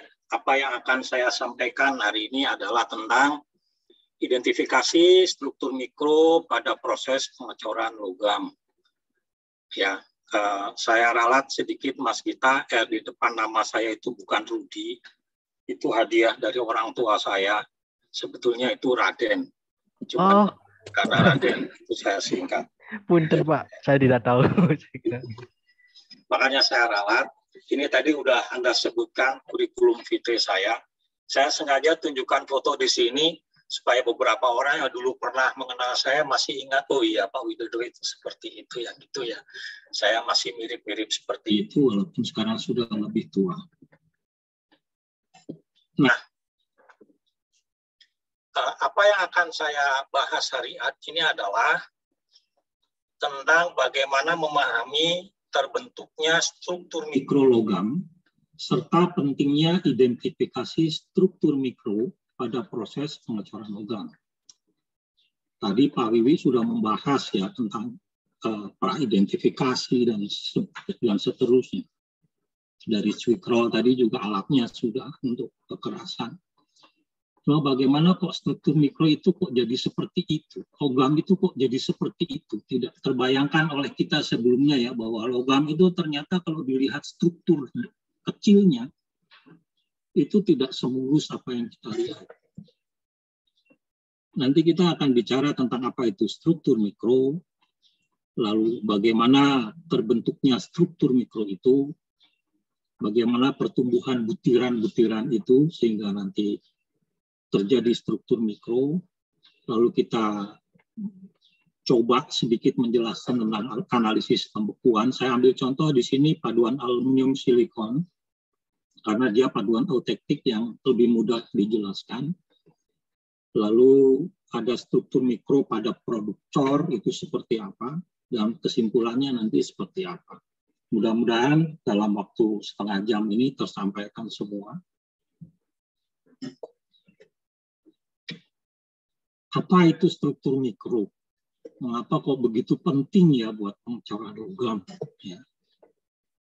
Struktur mikro atau mikrostruktur pada prinsipnya adalah struktur berskala sangat kecil dari suatu material. Jadi dia harus dilihat di bawah mikroskop, ya, yang dia didefinisikan sebagai struktur permukaan material yang disiapkan sebagaimana terlihat oleh mikroskop optik dengan perbesaran di atas 25 kali.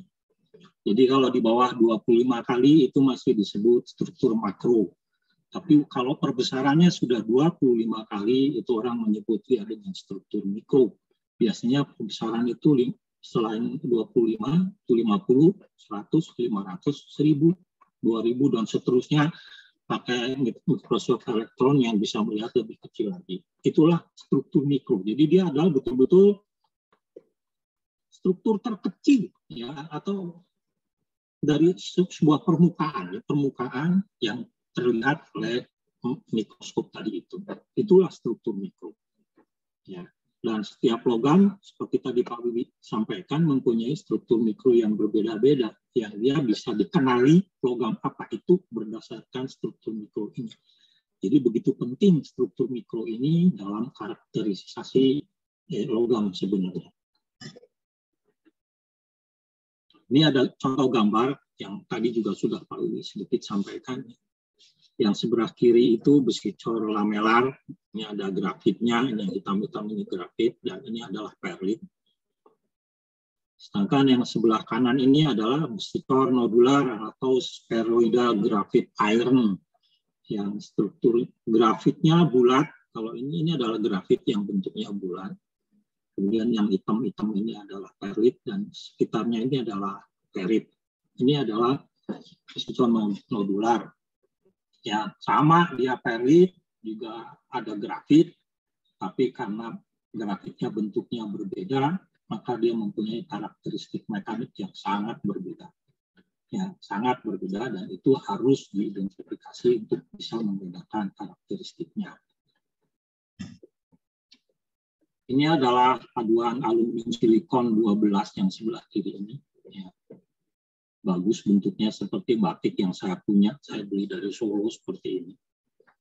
Dan sebelah kanan ini adalah bronze, CuSN 30%, ya, mirip bentuknya. Bulat besar ini adalah struktur primernya. Kemudian yang hitam-hitam ini adalah struktur eutektik, ya. Demikian juga dengan yang itu. Lalu bagaimana sebetulnya si struktur mikro ini bisa terbentuk? Ya? batik-batiknya itu loh yang menarik, dan itu yang justru menjadi daya tarik orang-orang material ya untuk mencapai kualitas bahan tertentu. Ya. Kalau di proses pengecoran logam dari beku, kita cairkan dulu bahan baku itu dari mulai cair, ya, lalu nanti terbentuk nukleus atau pengintian, di mana inti itu adalah unit sel. Nanti pembekuan kita mulai dari unit-unit sel.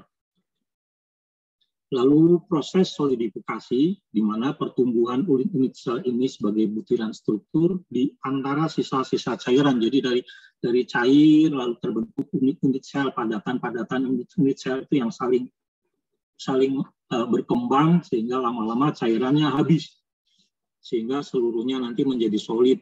Ya. Nah, setelah solid, seluruh cairan membeku, masih ada satu proses lagi pada proses pembekuan solid, yaitu pertumbuhan struktur butiran karena pelarutan-pelarutan. Jadi ada kandungan-kandungan komposisi yang ada di dalam butiran itu yang berusaha keluar dari butiran, lalu nanti akan menempati batas-batas butiran. Ini adalah urutan dari pembentukan struktur. Kalau deklarasi begini kayaknya harus lebih detail ya, seperti misalnya ini nukleus atau inti pembekuan. Apa sih itu sebetulnya inti pembekuan? Apa itu nukleus? Ya, bahwa setiap atom itu memiliki gaya tarik dan gaya tolak dengan atom lainnya. Ya, ketika dia jauh, ya dia tidak akan saling berinteraksi. Tapi ketika dia mendekat, saling dekat, maka dia akan saling berinteraksi. Nah, pada suhu atau energi yang tinggi, jarak atom renggang. Panas, ketika dia panas, jarak atom renggang, interaksi gaya-gaya tidak terjadi. Logam dalam kondisi cair, ya, atau uap kalau lebih tinggi lagi. Kemudian ketika suhu dingin, didinginkan, semakin rendah suhu cairan, maka jarak atom semakin mendekat, semakin rapat. Sehingga terjadi interaksi gaya-gaya antar atom. Nah, resultan energi itu menyisakan hanya gaya tarik, sehingga atom-atom membentuk padatan awal atau nukleus, ya, berupa unit sel. Jadi unit sel itu tadi apa? Unit sel itu tadi adalah sekumpulan atom, ya, yang merupakan bagian terkecil dari logam, serta masih mewakili sifat-sifat fisik logam tersebut. Jadi kalau di bahasa kimianya mungkin dia molekul logam. Ini di dalam ilmu logam disebut unit sel. Ya, unit sel ini tergantung dari jenis logamnya macam-macam. Yang 3 paling populer itu adalah FCC, CPH dan BCC. Ini yang paling populer. Masih ada yang lain ya, yang membentuk unit sel. FCC atau phase centered cubic, ya, CPH close pack hexagonal, dan BCC body centered cubic. Ini yang paling populer. Masih banyak yang lain. Ini adalah unit sel. Nah, itu kita lihat dia terdiri dari bulatan-bulatan atom yang saling berkumpul. Ya. Bulatan-bulatan atom saling berkumpul, sehingga kalau di pusat-pusat atom itu kita hubung-hubungkan, maka seperti membentuk seperti kalau tidak center cubic, dia body center cubic, dia face center cubic atau hexagonal. Jadi itu merupakan kumpulan-kumpulan seperti itu. Ini adalah unit sel. Lalu bagaimana si butiran itu terbentuk? Ya, dari unit-unit sel itu. Ya. Unit-unit sel itu nanti berkembang, ya, menjadi butiran-butiran sel. Jadi unit sel itu tumbuh menjadi butiran-butiran struktur atau kita sebut sebagai grain. Itu bulatan yang sebelah kiri itu kalau kita lihat di bawah mikroskop itu selalu bulat karena lensanya biasanya bulat.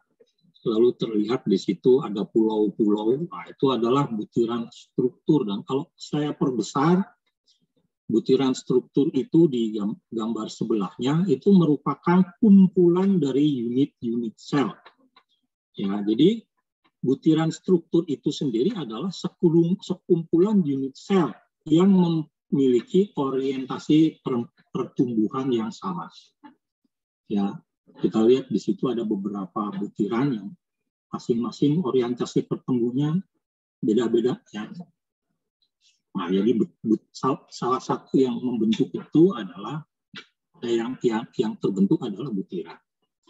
Pertumbuhan unit sel sebagai butiran berhenti ketika butiran satu bertemu dengan butiran lainnya, sehingga tidak ada tempat untuk bertumbuh lanjutan, ya udah penuh sesak ya. Atau komposisi sisa cairan sudah mencapai keseimbangannya, atau di sini saya sebut sebagai protective, ya, dia mencapai keseimbangan. Nanti akan saya berikan gambaran apa itu. Nah, sementara di antara butiran dan butiran itu ada batas butiran namanya, atau boundary, orang menyebut grain boundary, batas butiran. Dan pada prinsipnya di batas butiran ini kosong, tidak ada apa-apa. Ya, sehingga ketika nanti ada struktur-struktur tersier, ketika terbentuk saat pelarutan-pelarutan, akan terbentuk di batas-batas butiran itu. Ya. Jadi kalau pada proses transformasi berikutnya yang tadinya kosong, nanti terisi oleh struktur-struktur tersier sebutannya di batas-batas butiran. Barangkali ilustrasi ini akan lebih menarik. Ya, ini adalah ilustrasi, saya buatkan animasinya dari pertumbuhan satu proses pembukuan. Itu dari satu kotak cairan itu, yang 3 biji itu anggap saja itu adalah unit sel yang sudah terbentuk sebagai nukleus. Ya.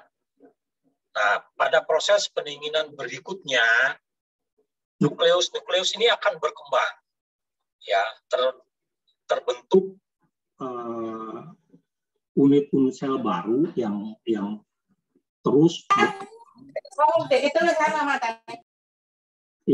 berkembang sehingga dia menyentuh satu sama lain, ya, sehingga dia sudah tidak punya tempat berkembang lagi, maka pertumbuhannya berhenti. Artinya semua cairan sudah berubah menjadi padatan. Nah, ini yang kita sebut butiran. Ini kalau saya gambarkan dalam bentuk bulat flow tadi seperti itu. Nah, itulah butiran, ya. Butiran. Dan ini berkembang di seluruh permukaan, di seluruh cairan, sehingga sebetulnya dia terjadi di seluruh cairan seperti itu. Itulah yang namanya butiran, dan itu yang namanya batas butiran. Nah, itu adalah ilustrasi yang saya buat secara animasi ya di PowerPoint ini. Ini kalau padanannya di realnya kira-kira gambarnya seperti ini. Nah, ini adalah gambar struktur butiran yang tadi terbentuk seperti tadi. Kalau realnya nanti kira-kira jadi seperti ini. Ini kemungkinan adalah baja feritik ya, ini baja feritik. Hitam-hitam itu adalah batas butiran ya, di situ ada mungkin juga ada karbohidrat tersiernya di situ. Nah, ini adalah bagaimana dia terbentuk ya, mulai dari cair menjadi struktur yang dari tadi kita bicarakan itu. Lalu bagaimana dia terbentuk melalui sebuah analisis pembekuan. Ini juga menarik. Ini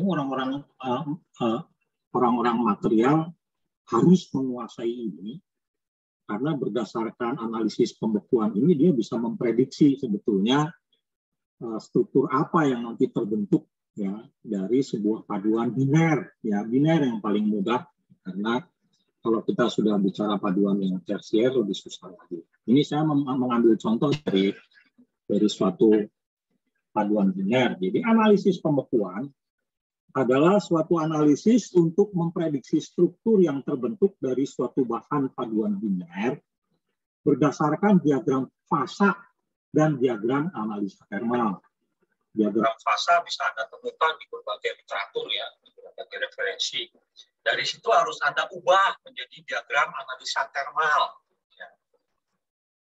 Kemudian nanti dari situ kita bisa mengetahui jenis maupun persentase pasa-pasa yang terbentuk dan dapat kita hitung nanti berapa persen misalnya pasa perlitnya yang terjadi, berapa persen pasa feritnya, sehingga berdasarkan jumlah pasa-pasa tersebut dan berdasarkan kekerasan masing-masing pasa, kalau kita lihat persentasenya secara umum kita bisa memprediksi kekerasan material itu teoretik harusnya berapa, ya seperti itu, ya.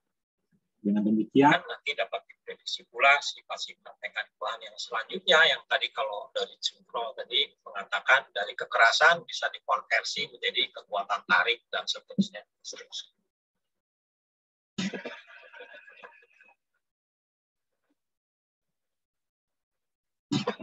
Nah, ini adalah salah satu contoh ya analisis pembukuan.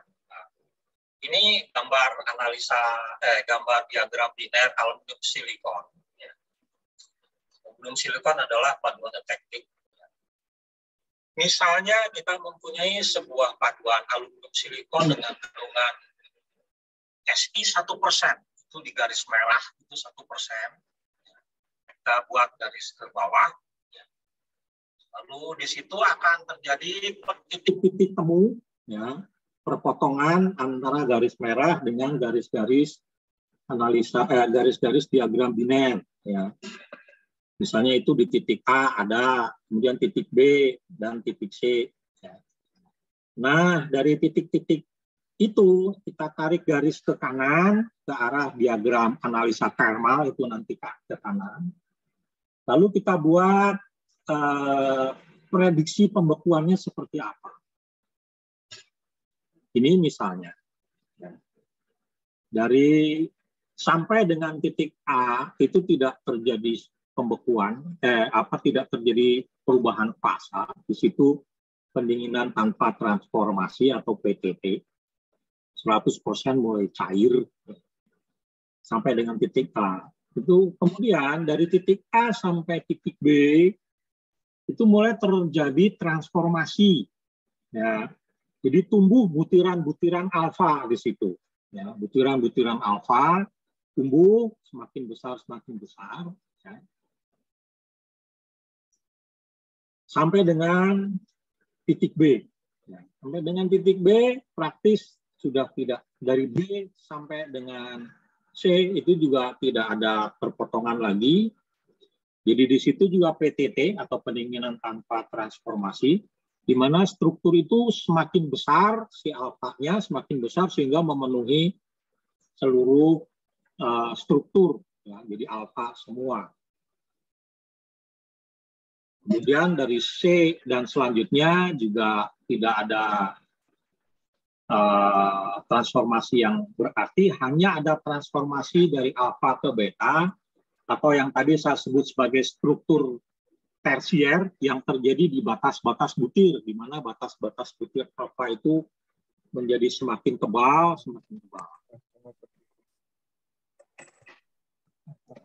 Ini adalah untuk 1%. Saya punya pembanding, kalau untuk SI 6% bagaimana gitu loh. Nah, kembali ke diagram biner yang tadi, cuma saya geser di 6%. Ya, kembali di situ akan ketemu titik-titik pertemuan, ada A, ada B, dan B aksen. Di situ ada garis lurus, ya, yang kita sebut sebagai garis isotermal, karena di situ pada saat itu tidak terjadi perubahan suhu, walaupun kita paksa dingin, tapi terbentuk struktur efektifnya. Nah, kita lihat, kita bikin garis ke kanan, lalu kita coba prediksi apa yang terjadi. Kembali seperti tadi, sampai dengan A itu tidak ada transformasi atau PTT, ya, di mana 100% cair. Kemudian dari B sampai B itu terjadi transformasi, ya. Dari cairan tadi terbentuklah struktur-struktur alfa. Pada saat itu sisa cairan semakin pekat, sehingga dia mencapai komposisi efektifnya. Pada saat itu sisa cairan transformasi dari B ke B aksen, ya, menjadi bekuan efektif. Nah, gitu ya, jadi bekuan efektif, ya, tanpa mengubah alfa lagi, ya, tanpa mengubah alfa. Dan selanjutnya setelah B absen tidak terjadi lagi transformasi sehingga struktur nyaris tidak berubah, tetap seperti yang tadi. Itu adalah ilustrasi bagaimana sih sebetulnya si struktur-struktur itu terbentuk ya. Sehingga dia menjadi penting banget buat orang pengecoran logam. Ya, penting banget ya. Masalahnya adalah banyak faktor yang dapat mempengaruhi terbentuknya atau pembentukan struktur itu tadi.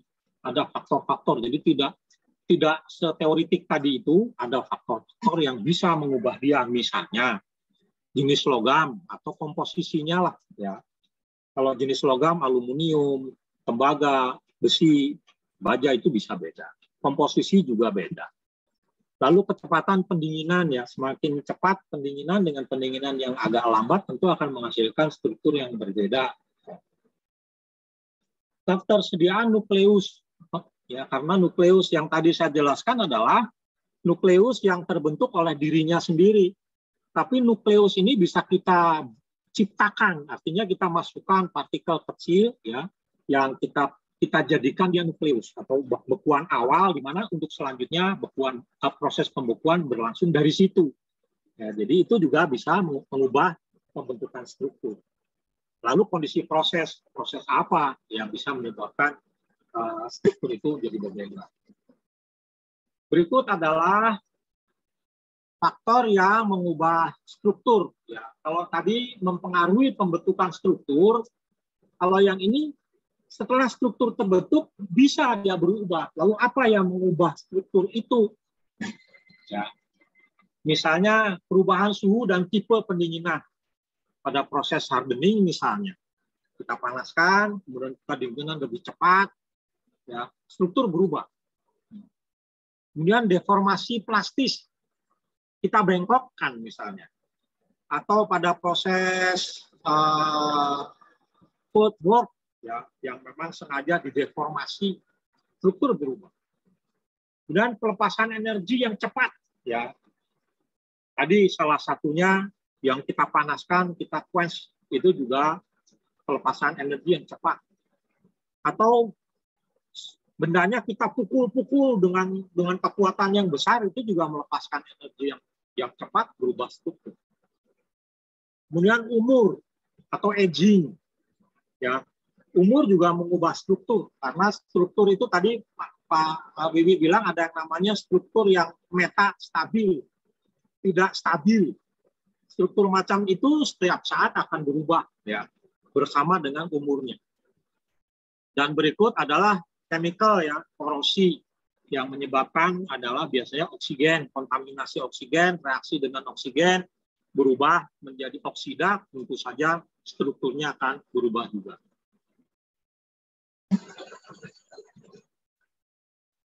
Nah, lalu struktur mikro pada produktor sekarang. Saya orang pengecoran, saya sangat intens dengan struktur ya. Mengapa? Tadi sudah saya sampaikan, produktor itu dibuat dengan mencairkan bahan baku, mengatur komposisi dan pembekuannya kembali di dalam cetakan. Ya. Nah, pada sebagian bahan cor, struktur yang diinginkan itu tidak langsung tercapai dari proses pengecoran itu karena pendinginan yang tidak terkendali di dalam cetakan ya. Kita tidak kendalikan itu ya, tergantung dari kondisi cetakannya seperti apa dan seterusnya, sehingga kita tidak tahu proses pendinginan yang terjadi seperti apa. Sehingga struktur yang terjadi pun kita tidak bisa pasti ke struktur yang jadi, kecuali besi cor mungkin ya. Besi cor mungkin jadi. Biasanya struktur itu diperbaiki melalui proses heat treatment.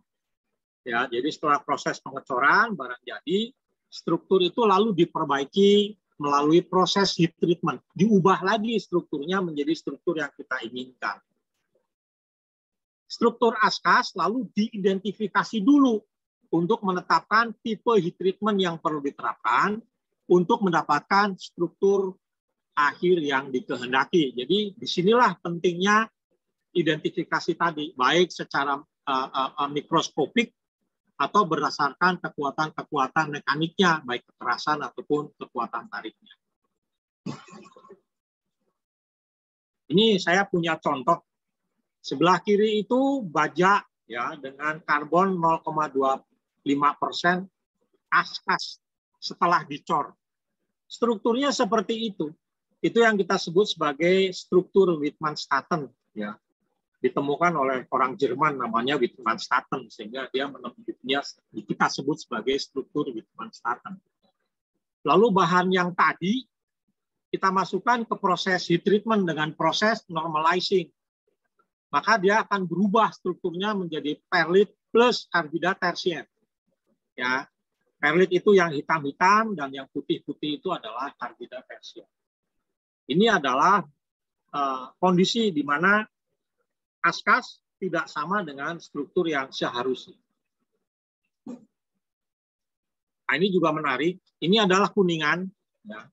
Kuningan dengan kandungan seng 28%. Askasnya seperti yang gambar kiri itu dendritik seperti itu. Ya, dendritik dan dia gampang patah ya. Rapuh.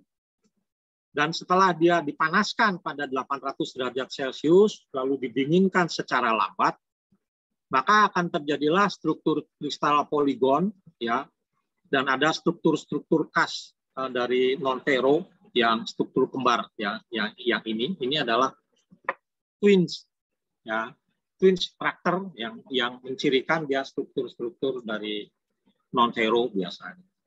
Ini adalah mengapa proses pengeceran logam tidak bisa menghasilkan struktur akhir seperti yang diharapkan tanpa bantuan proses heat treatment. Ya, karena itu proses identifikasi itu menjadi sangat penting di sini karena nanti suhu maupun tipe pendinginan yang akan kita lakukan ditentukan oleh struktur awal dan struktur akhir apa yang kita inginkan. Ini aluminium silikon 13%. Ya, sengaja saya ambil gambar yang hypereutectic 13%. Ya, di situ ada primer aluminium dan aluminium silikon eutecticnya.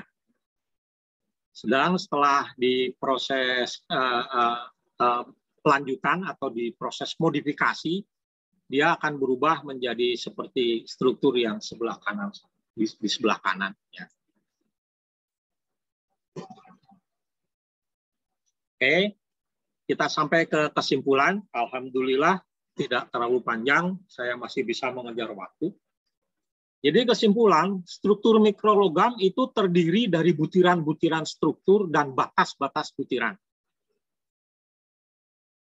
Berikut pada proses pengecoran logam, struktur askas belum mencapai struktur yang dikehendaki. Struktur askas dapat diperbaiki melalui proses heat treatment ataupun modifikasi komposisi tentunya. Dan identifikasi struktur mikro menjadi hal yang sangat penting dilakukan untuk mengetahui struktur askasnya. Kemudian kita bisa menetapkan proses heat treatment atau modifikasi serta memastikan struktur akhir. Terima kasih, mudah-mudahan memberikan manfaat. Ya, kalau ada pertanyaan lanjutan, silahkan disampaikan melalui email saya, atau kalau Anda kebetulan pegang komputer atau pegang HP, Anda bisa berselancar di www.hapli.wordpress.com. Mas Gita, saya kembalikan. Wassalamualaikum warahmatullahi wabarakatuh.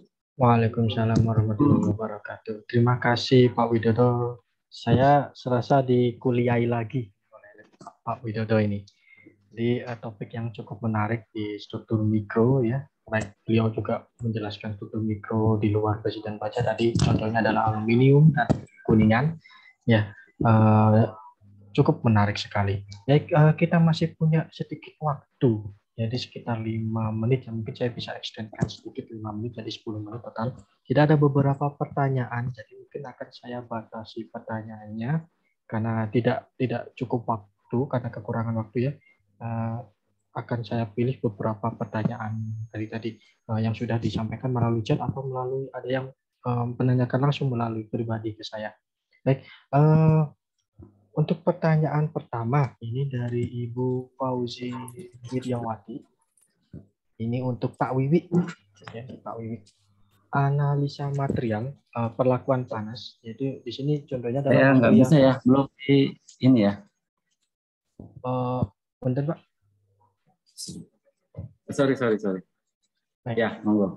Ya, jadi ini perlakuan panas material crucible yaitu dengan mangan 13% dan karbon 1,15% di quench dengan variasi quenchan. Ya, di quench. Jadi yang terbentuk setelah di quench ternyata austenit dengan butiran kecil, namun kekerasannya rendah, Pak.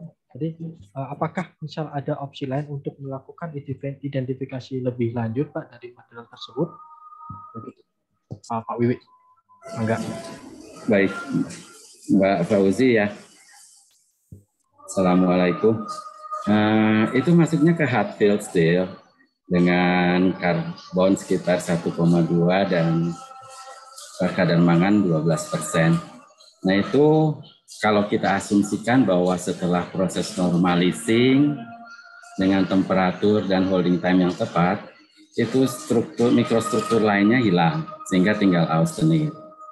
Nah, ketika kita lanjutkan proses tersebut dengan quenching, maka ada kemungkinan akan terbentuk austenit dengan grain size yang berbeda-beda tergantung kecepatan pendinginan. Grain size yang berbeda-beda tersebut memang mempengaruhi secara signifikan terhadap kemampuan untuk menjalarkan retakan, ketahanan atau mampu tarik dia, fatigue dia, dan sebagainya. Tetapi sayang sekali bahwa dia tidak berpengaruh, grain size tersebut, lebih tepatnya butiran yang halus tersebut, tidak berpengaruh signifikan terhadap kekerasan. Jadi kalau kita identifikasi berdasarkan kekerasannya memang tidak akan jauh berbeda.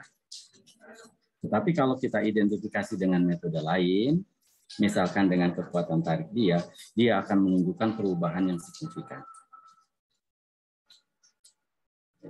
Itu Mas Gita mungkin dari saya. Terima kasih Pak Wiwi. Selanjutnya pertanyaan selanjutnya ini ada yang untuk Zwikroll untuk Pak Gunawan nih, Pak Gunawan Tri Nugroho. Jadi ada permasalahan ini kebetulan beliau japri ke saya atau pribadi ke saya. Beliau ingin tidak tahu material tersebut. Yang intinya dia dapat material tetapi tidak tahu mekanisme atau sejarah informasi mengenai material tersebut dan beliau akan menguji kekerasan. Kira-kira kalau kita tidak mengetahui informasi tentang material tersebut, adakah solusi untuk bagaimana cara pemilihan pengujian kekerasan yang tepat, Pak? Gitu, Pak. Gitu, oke. Biasanya yang dilakukan tuh Vickers itu yang lebih dia range-nya lebar untuk berbagai macam material. Jadi menurut saya lebih enak pilih Vickers dulu. Dari situ nanti akan terlihat dia range-nya berapa sih dan sebagainya. Dan juga kalau bisa tadi balik ke perjalanan Pak Wiwi segala mikrostruktur kalau bisa dianalisa lagi lihat kan ada strukturnya tuh. Nah, itu mungkin bisa dilihat juga dia ada metode seperti apa, jadi cocok enggak dengan itu, atau mungkin dengan Vickers juga yang sama, tapi areanya banyak tempat gitu. Itu harusnya bisa mengidentifikasi untuk simpelnya ya, karena Vickers merupakan salah satu yang umum dan lebih mengcover banyak pengujian di situ.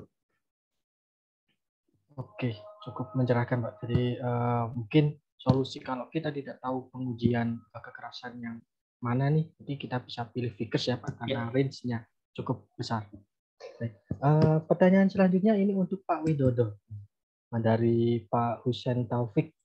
Jadi mohon Pak dijelaskan penjelasan mengenai mekanisme pengintian dan pertumbuhan struktur mikro pada material baja, sedangkan kita tidak menambahkan inokulan. Waduh, kalau saya diizinkan menjelaskan ini mungkin setengah jam, Pak.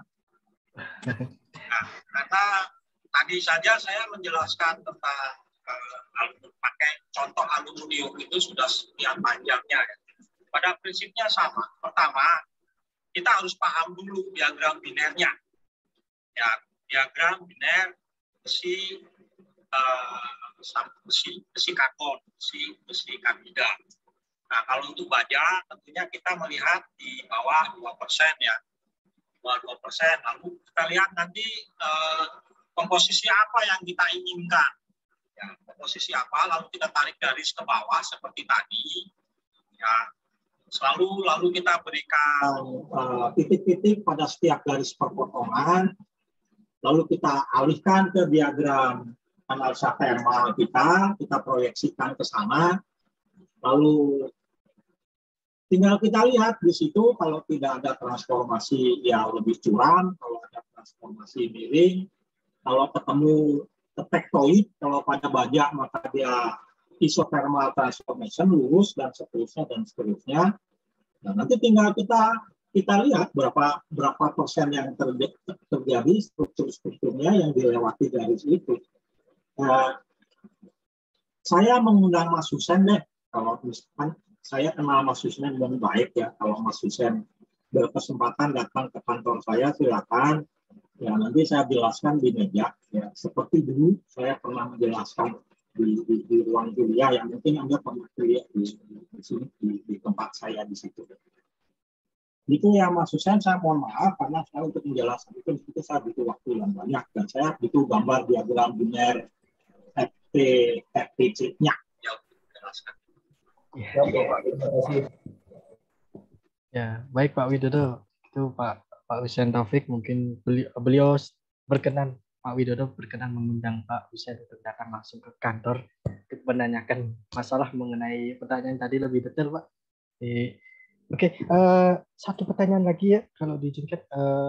Mungkin satu pertanyaan lagi, mohon maaf agak molor, karena yang pertanyaan yang lain mohon maaf, barangkali ada yang mau ditanyakan lagi, bisa menghubungi melalui email dari Pak Gunawan, tadi sudah mencantumkan emailnya, Pak Widodo juga. Nah, jadi pertanyaan yang terakhir ini untuk dari Yuli, Politeknik Polwali, Ibu Yuli. Saya takutnya salah nyebut Ibu atau Bapak karena nama saya Gita juga kadang disebut Ibu. Jadi ini untuk Pak Wiwi. Ya, ini karakterisasi material. Ini perlu adanya identifikasi atau referensi. Kira-kira kalau kita butuh atau melakukan identifikasi, kira-kira minimal ada berapa sih Pak identifikasi? Terus kemudian yang kedua, ini kalau untuk selain baja, apakah jenis etsa juga akan untuk baja dan selain baja, apakah jenis etsa mempengaruhi hasilnya dan bagaimana kita bisa mengetahui etsa yang tepat itu seperti apa? Gitu Pak Wiwi. Baik, ini nggak tahu saya Mas Yuli atau Mbak Yuli ya. Kayak nama saya juga sih. Gendernya agak buram.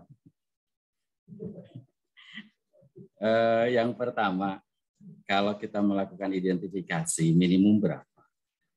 Tidak ada minimumnya. Sampai kita merasa firm, kita merasa yakin bahwa itulah struktur mikro yang akan kita hadapi, karakter material yang akan kita hadapi. Jadi jarang sekali bisa dilakukan hanya dengan satu pengujian saja. Misalkan pengujian sifat magnetik. Hanya pengujian sifat magnetik tidak memunculkan satu kesimpulan. Misalkan, oh dia magnetik. Belum tentu itu besi cor, bisa saja itu baja. Baja bisa saja itu martensit, bisa saja ferritik, bisa saja ferritik dan sebagainya. Jadi usahakan sedapat mungkin melakukan beberapa identifikasi, melakukan pra-identifikasi, termasuk di dalamnya tentu uji kekerasan kalau memungkinkan. Nah, pertanyaan kedua, etsa itu bisa dilakukan dengan beberapa purposes, ya, beberapa tujuan. Ada yang tujuannya untuk general etching, jadi etsa yang dilakukan secara umum untuk menemukan struktur mikro. Ada juga etsa yang hanya dilakukan untuk mengetahui batas butir, kalau kita mau mengetahui butiran saja. Dan ada etsa yang dilakukan untuk etsa identifikasi namanya. Kita hanya mau tahu kandungan fosfat. itu bisa kita carikan bahan etsanya. Oh, kita mau tahu adanya manganis sulfit di permukaan sebagai akibat reaksi mangan dengan sulfit. Maka jenis etsennya juga berbeda-beda.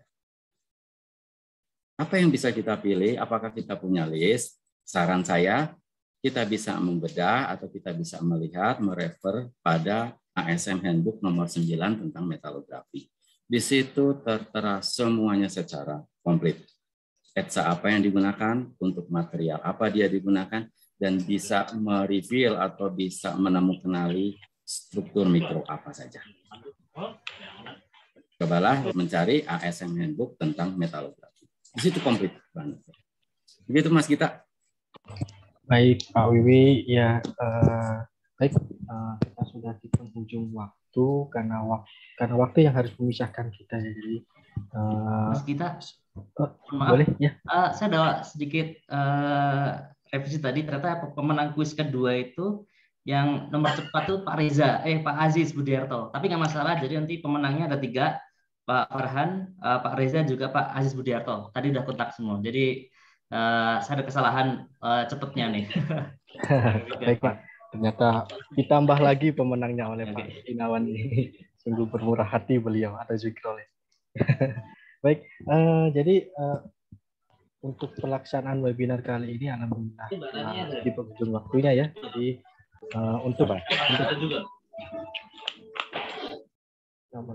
untuk materi nanti apakah bisa di-share atau tidak, mungkin nanti host yang akan lebih detail menjelaskannya. Jadi terima kasih atas para narasumber yang telah hadir pada kesempatan webinar series yang pertama kita kali ini, dan saya sendiri selaku moderator mohon maaf sebesar-besarnya jika ada kalimat yang salah atau penyebutan nama yang salah selama berjalannya proses webinar kali ini. Baik, mungkin begitu saja dari saya, cukup sekian dari saya. Saya bisa kembalikan lagi ke host. Terima kasih. Wassalamualaikum warahmatullahi wabarakatuh. Mangga Pak Gorbi. Oke, baik. Terima kasih untuk Mas Gita yang telah memoderatorisasi pada para pengisi pemateri. Terima kasih juga untuk para pemateri hari ini untuk ilmunya. Sebenarnya kalau saya lihat juga materi ini bisa dijelaskan sangat panjang, cuma ya tadi ada keterbatasan waktu, mungkin hanya sedikit saja yang tersampaikan dari begitu banyaknya materi. Untuk selanjutnya ini adalah salah satu dari selanjutnya yang insya Allah mungkin nanti bulan depan akan ada lagi lanjutan dari part-part yang lain. Nah, untuk itu mohon diisi link absensinya terlebih dahulu karena di situ ada juga masukan untuk kita untuk materi apa yang nanti bisa kami bawakan untuk acara webinar selanjutnya. Mungkin itu saja dari kami. Dari jurusan Foundry dari Polman juga untuk webinar kali ini. Sekali lagi terima kasih untuk pemateri dan seluruh peserta yang telah hadir acara ini. Mohon maaf untuk pertanyaan, mungkin nanti kita tampung dan kita akan jawab. Mungkin kita akan jawab melalui email atau yang lainnya. Terima kasih. Sekali lagi kami tutup. Assalamualaikum warahmatullahi wabarakatuh. Waalaikumsalam warahmatullahi wabarakatuh. Terima kasih Bapak Ibu sekalian. Terima kasih semuanya. Terima kasih.